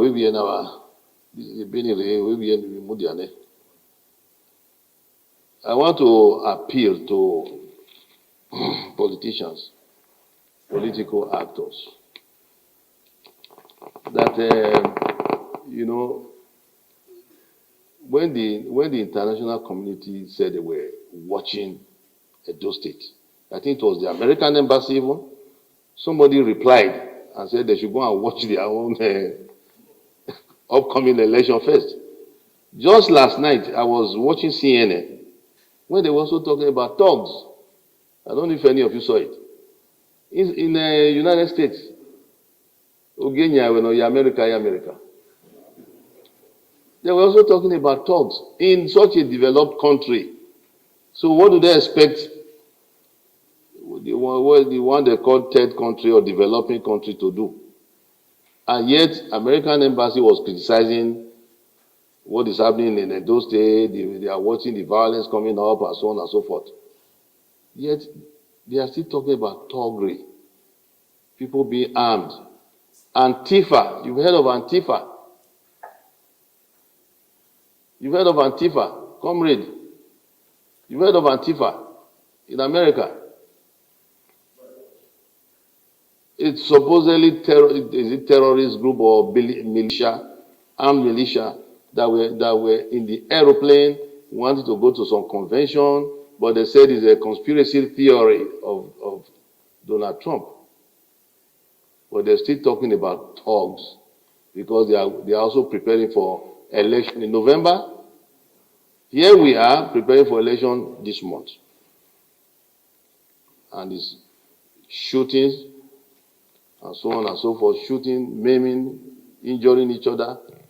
And you are all from the same state. You are letting everybody else make Edo State a laughing stock, which we cannot be happy about. Again, we are doing our bit internally, traditional prayers, if you understand what I mean by that. Traditional prayers to avoid violence, to avoid this and so on and so forth, to bring peace and tranquility to your hearts, to your minds, so that we can all rest properly. So I want to please appeal. The purpose of this meeting is for me to appeal, strongly appeal to politicians to control the youth, control the so-called thugs that are against each other. I don't know, I'm not concerned about which side which side is doing it, which side is not doing it. The reason why I asked Chief Oyego to be, I don't like calling him chief because he's not one of our chiefs. So I said this before. I said it before in President Buhari's presence. That so if he wants to be sitting with one of them, then he should come and make proper requests. So because he's an elder statesman, I didn't expect him to be on either side, frankly speaking, whether castigating this side or castigating this side. I expected him to call both sides to his house and admonish them, talk to them, to cease fire, and so on and so forth. I'm sure he knows what I'm talking about. But because of this occasion, I wanted to call him privately before. But this occasion has presented itself now, so we need to have a conversation about this. I will want the politicians to please assure us, because enough is enough. We must surprise everybody else that when the election comes, it's peaceful. When the election comes, it's not what they are expecting. Edo State is not like that. Edo State is a nation state. Edo State goes all the way past Onitsha. If you want to talk about the kingdom, the empire, Edo State is only the current seat of a major empire in Africa. And you all know that, and you are part of it. Then why are you shooting at each other? Why are you not proud of it? You are part of it. You should be proud of it. You should show you are very mature. But the utterances are here. The statements are here. The activities, most immature. It's not enough. We are not behaving in Edo State, properly. We are calling in people to come and laugh at us. Do you want people to laugh at us? Huh? Philip, they say you are the tough one inside. You must behave. Please. Huh? Tell your boys, if it's you, tell your boys to cease fire, that your papa has told you they should cease fire. Enough is enough. I don't want to hear shootings, guns anymore. Enough is enough. Don't want to kill yourselves because of office. Because office will be there. Life will be there. Even if you don't win, there will be other things God has proposed for you. Maybe even greater things. Must it be a do or die affair? Please, we are unworried. Please be seated. Your Excellency, the Governor of Edo State, please, enough is enough. Enough is enough. Me, I'm very, very sad and upset about what has been happening in Edo State lately. I think this must be the worst scenario from all the politics that we have been seeing in Edo State. Please, Dan Obi, I've always been following, I've always been listening to you. We listen to you, listen to everybody. Please, I want to appeal to you. Do your best, do your bit to calm down the temperature in Edo State. Calm down everywhere. Let there be peace. Let there be tranquility. This is my appeal. Let us have the kind of working relationship that President Buhari has with former President Jonathan. Between whoever comes to office. It's not a do or die affair.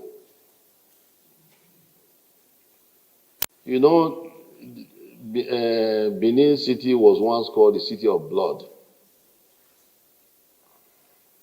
by a foreign author. No, we didn't call it City of Blood here. None of us did that. But a foreign author.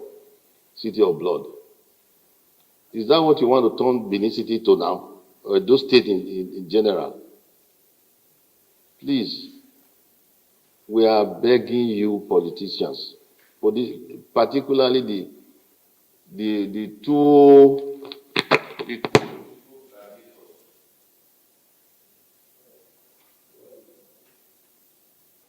Oba Atokwe, Your Majesty, for this very, very timely initiative. We want to thank you for the fatherly role you have continued to play, and pray that God Almighty, who has put you on this throne, will give you very many, many more years to be of service to us in Edo State. By the grace of God, I am the Chief Executive Officer of Edo State. And in my capacity as the governor, I've sworn to an oath to preserve the Constitution of the Federal Republic of Nigeria. I have sworn to protect the lives and property of the people I govern. So it will be grossly irresponsible of me as a governor to do any act or take any action that could lead to the disruption of peace in the states to which I've sworn to serve, or actions that will lead to destruction of lives and property. It is rather sad and unfortunate what is going on in Edo State. It is something that we are all concerned about. And I found myself in a very, very difficult situation. Yes, I'm a candidate, but I'm also the governor with the responsibility to preserve peace and protect lives. And I take my job very, very seriously. I have asked the party leadership to catalog for Your Majesty those reported incidents of violence since this campaign started. And from what has been catalogued, you will see, it's so clear. I am not aware of any of those actions being undertaken by supporters of my party. I will let the party campaign chairman, go into the details. But I just want to assure you, sir, I want to assure you, Your Majesty, that in my role as the Chief Security Officer of the state, I am doing all I can. I'm doing all within my possible best to maintain peace and safety in Edo State. I know the amount of resources that I have instructed to be committed to policing. I know the work that we have done as a Security Council.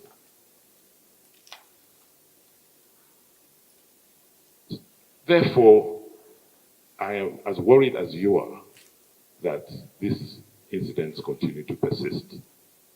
You've said it. We all know ourselves.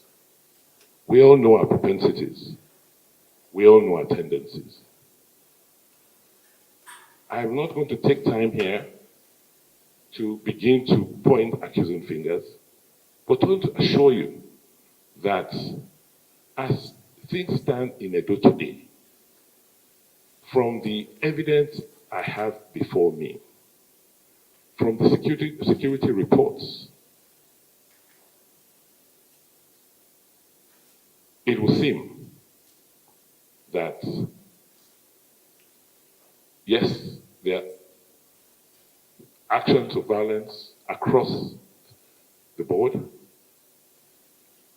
but what is really bothering me is that the security agents have not been able to, well, even when they have arrested people for violence, They've not been able to try one person. So there's no deterrence. And except that happens, it will continue. There's a case I had to deal with last night, which was very, very obvious, which happened in Ukula, where somebody was apprehended. I mean, there was a big shootout. We're just lucky that the inhabitant of that house wasn't killed. That person was finally arrested as he was about to escape through our border with Kogi, and arrested. And I understand from police sources that so much pressure was put on the commissioner, and that person was released last night. What do you expect? So I believe for us to secure peace, we'll continue to try. I'm booking an appointment to go and meet the highest authorities in terms of security, to also lay complaints. So, so from my position as the Chief Executive Officer of the state, I'm making that commitment to you, sir, Your Majesty, that I have no choice. I'm sworn to an oath to keep the peace and protect lives and property, and that I will continue to do. I have to make this observation, these remarks. Your Excellency, Mr. Governor of Edo State, by the grace of God, you have been endowed with the responsibility of being the Chief Executive of Edo State. You have taken your oath as the Governor of Edo State. We are all aware of all this. However, what I pleaded for was not to catalog anything for me to see. Who has done this, or who has done that, who has not done this, who has, if you do that, you will be veering into the area that I don't really want any one of you to go into. What I want to hear is that you say to me, in the name of God Almighty and our ancestors, there will be peace. I don't want to get involved in blame passing. I don't want to get involved in who is wrong, who is right. I want everybody to now be right. I want everybody to, on both sides, to be on the right side of the Lord God Almighty that wants peace on earth. I'm not in any way doubting your efforts as the Chief Security Officer of the state, your efforts to ensure peace. But yes, please. However, the point of this meeting, is not to ask you to catalog incidents of violence or this or that, and the other side will now be pushed into the position of saying no, they also have their own catalog of incidents. That's not the point of this. The point of this meeting is an appeal, a strong appeal from me personally to all of you that I know personally so well, that you all come to me individually, privately even, and my doors have always been open to you.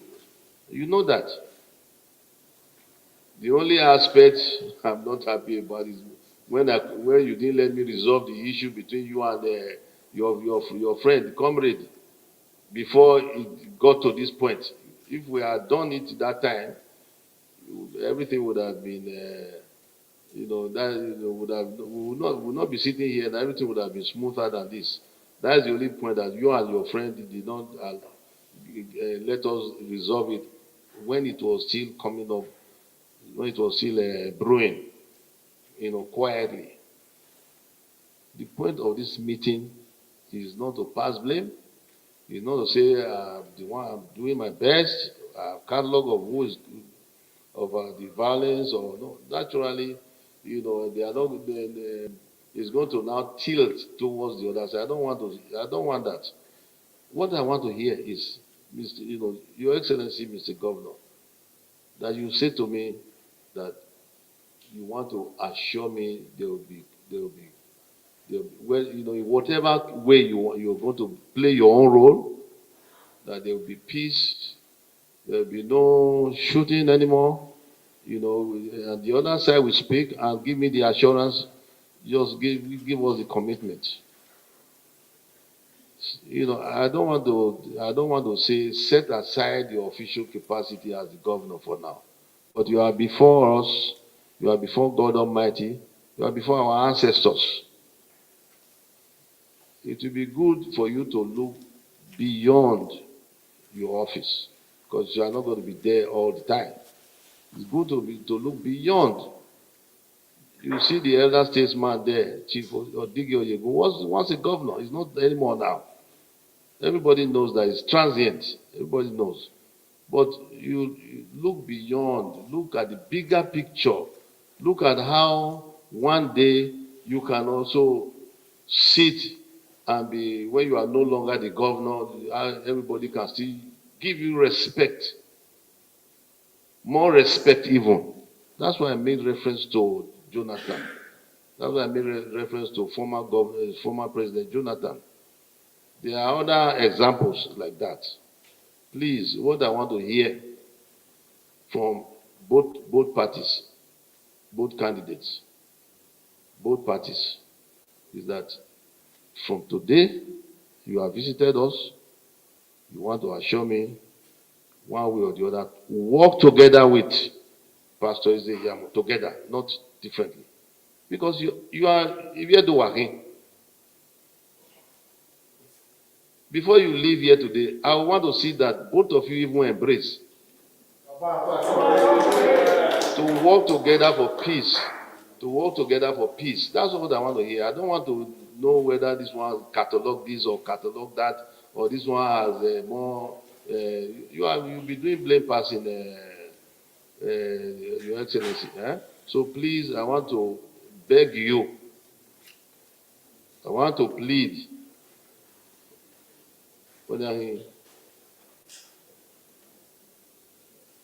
want to plead that we hear that from both of you. Then before the elder statesman will make his remarks, that he will help me, help all of us to follow through with what you are committed to do today. Is the violent-free environment that I'm concerned about. Violent-free environment, so that we can shame people that are trying to laugh at Edo State.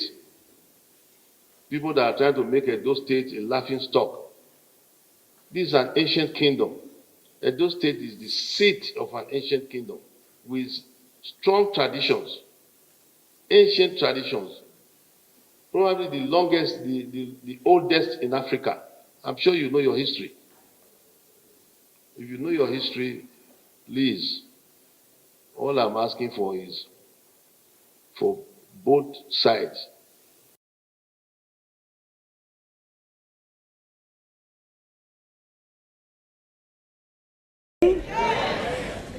In my city, read African history. Read of Benin City, Benin-City. Up to 21 years ago, they used human beings for sacrifice. Human beings for sacrifice. When God raised me, he said the government will not stop.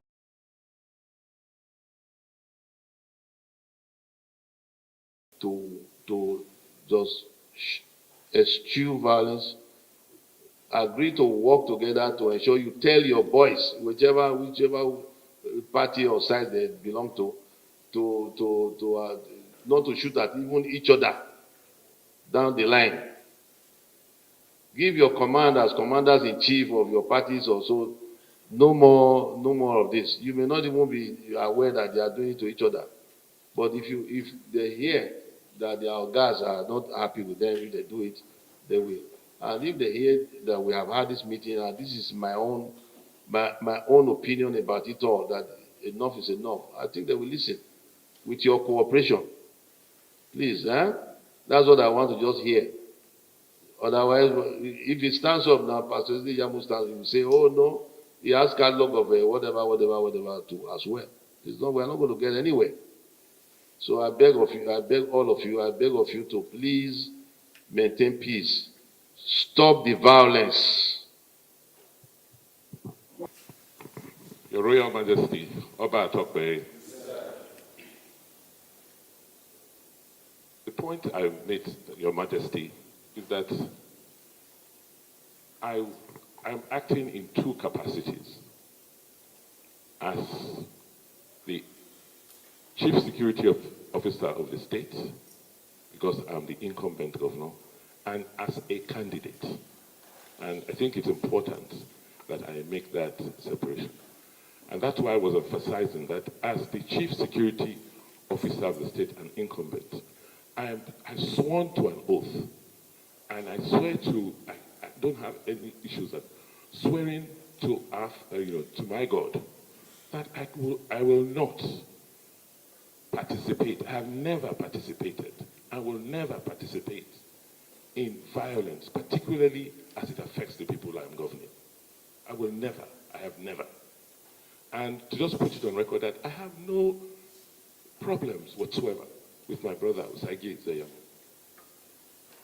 We are contestants. We're contesting for the same position, but we have no personal animosities or quarrels or issues. I treat him like my younger brother. He gives me my respect, defers to me, and that is the relationship we enjoy. So Your Majesty, I just wanted to make that point very clear.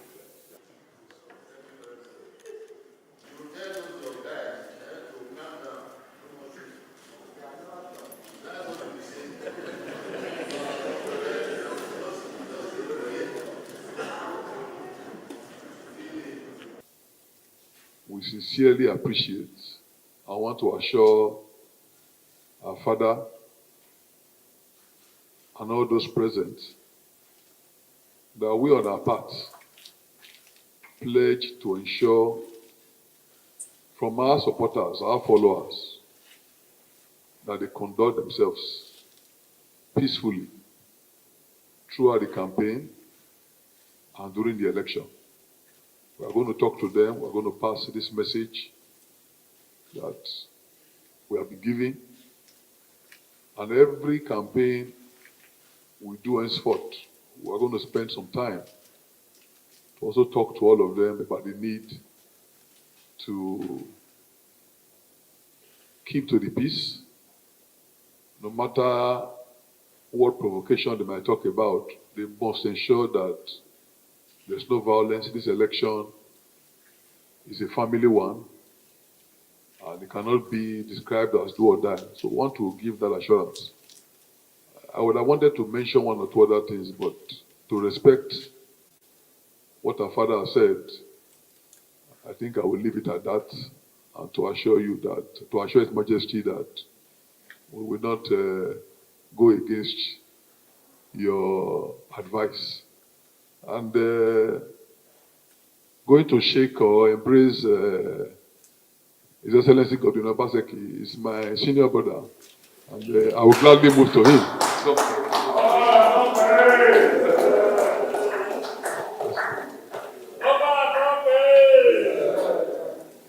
Your Royal Majesty, respected palace chiefs, let me stand on already established protocol.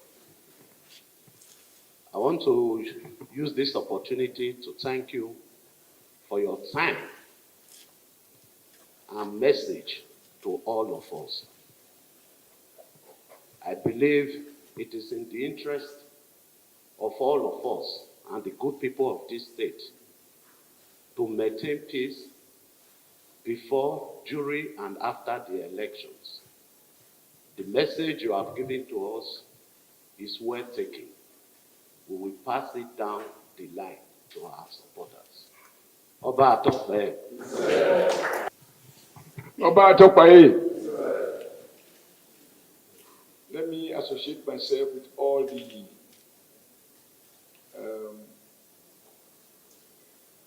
what have been said by those who are spoken to thank you.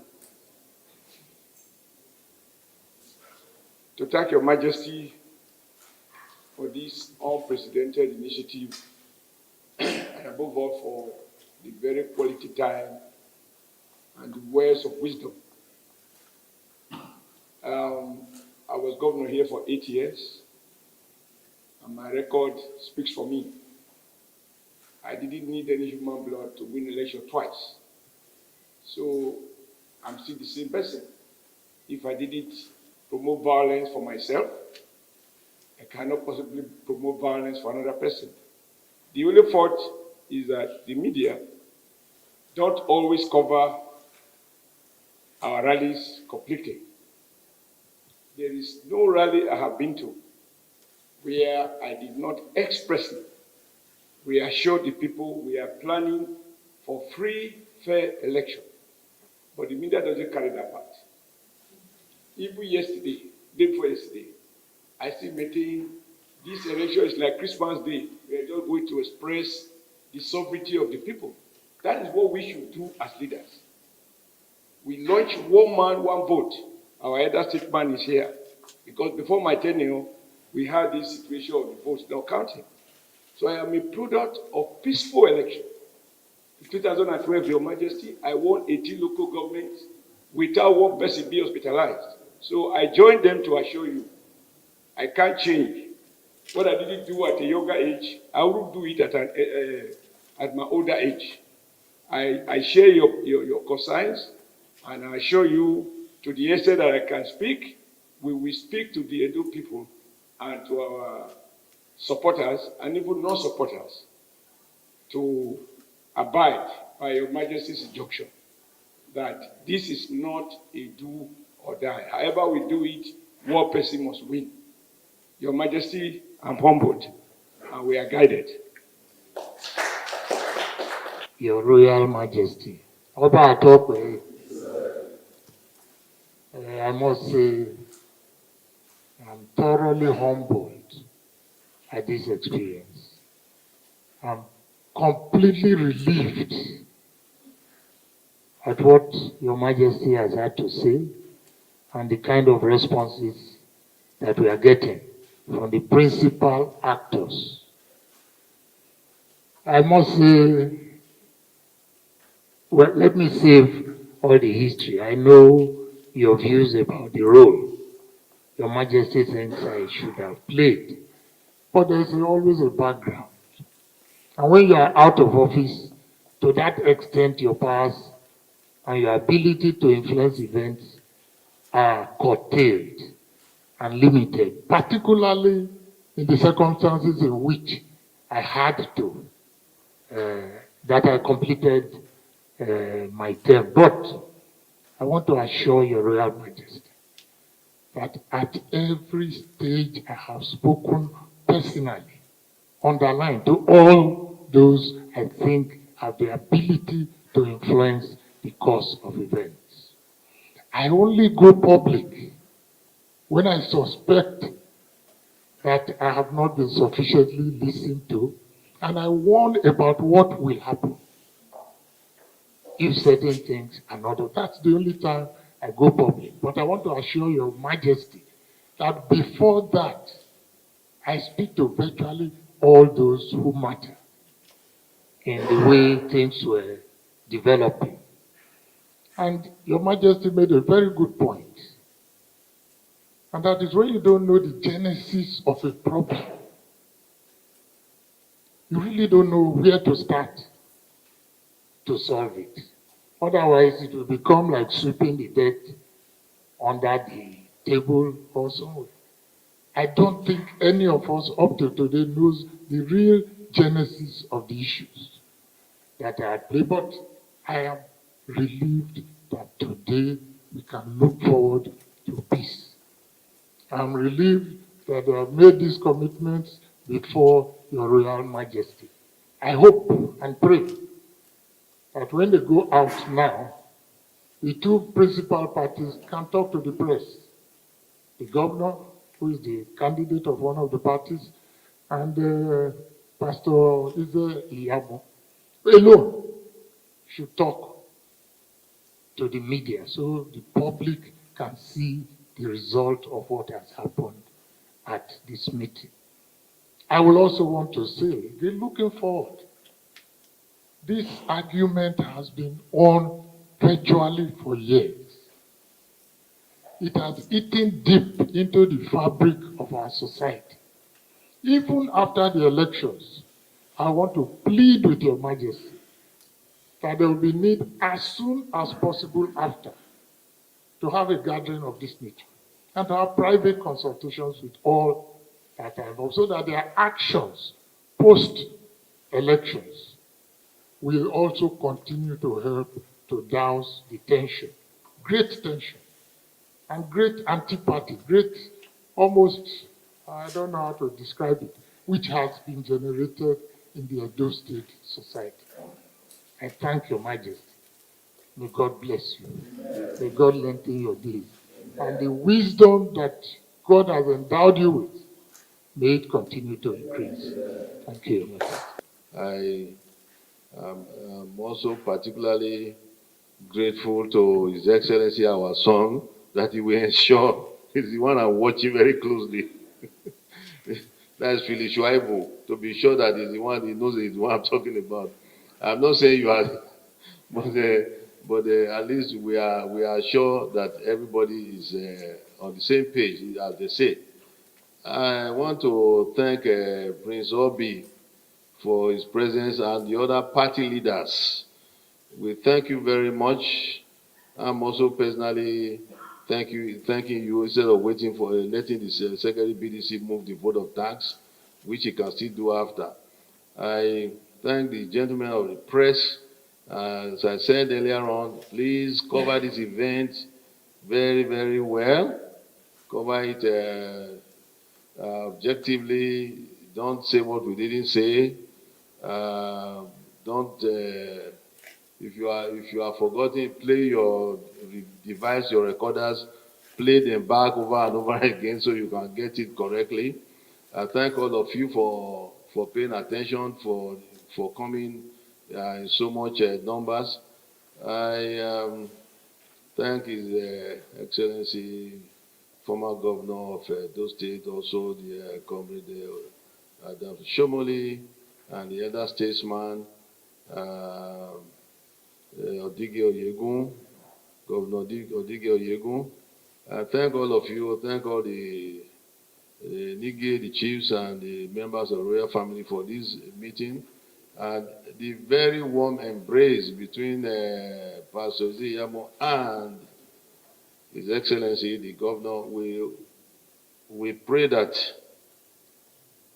it remains, as we have seen it, genuine, not just in front of me. When you step out, carry it out, and let us see it in action, not just in words, not just acting before me. Let us see it, everybody see it in action. I beg of you, please, non-violent election. If there's any misunderstanding between any of you, try to share it, try to discuss it, by interacting closely, talk it out between yourselves. But no more shooting of guns and no more arming of youths or anything like that. Tell the youths to please calm down. That all will be well at the end, and we will be proud of Edo State. We'll be proud of this election. That for a long time they have been worried about Edo election, Edo 2020, as if it's going to be a do or die affair. We had CDA, as I said. We had human trafficking. Edo was even fingered as the hub of human trafficking. We have been dealing with it. We have played our part here in the palace, to make it easier for NAPTIP to do his job, and they have commended our efforts. International community has commended our efforts. We want the international community now to also commend this our efforts of today. That after today, everywhere is quiet. The election has come and gone. Whoever will meet again, as Governor Odige Oyegun, they proposed, we'll meet again to be together. Whoever is the winner, whoever is the loser, nobody can be the loser. Everybody will be win-win situation. Everybody will be a winner. One way or the other, everybody will be a winner. There will be no loser. So I thank you all very much for this meeting. But please, please, please keep to this commitment. Keep to this commitment. Mr. Governor, we know you are the chief security officer. You sworn to maintain peace and tranquility, no violence. Please ensure you carry out your duty as you have sworn to do, for the sake of peace and for the welfare of the entire people. I thank you all very much. May God bless you all. I'm not sure there's anything else except to now look forward to peace, no more shooting, violent-free environment. Thank you very much. Thank you.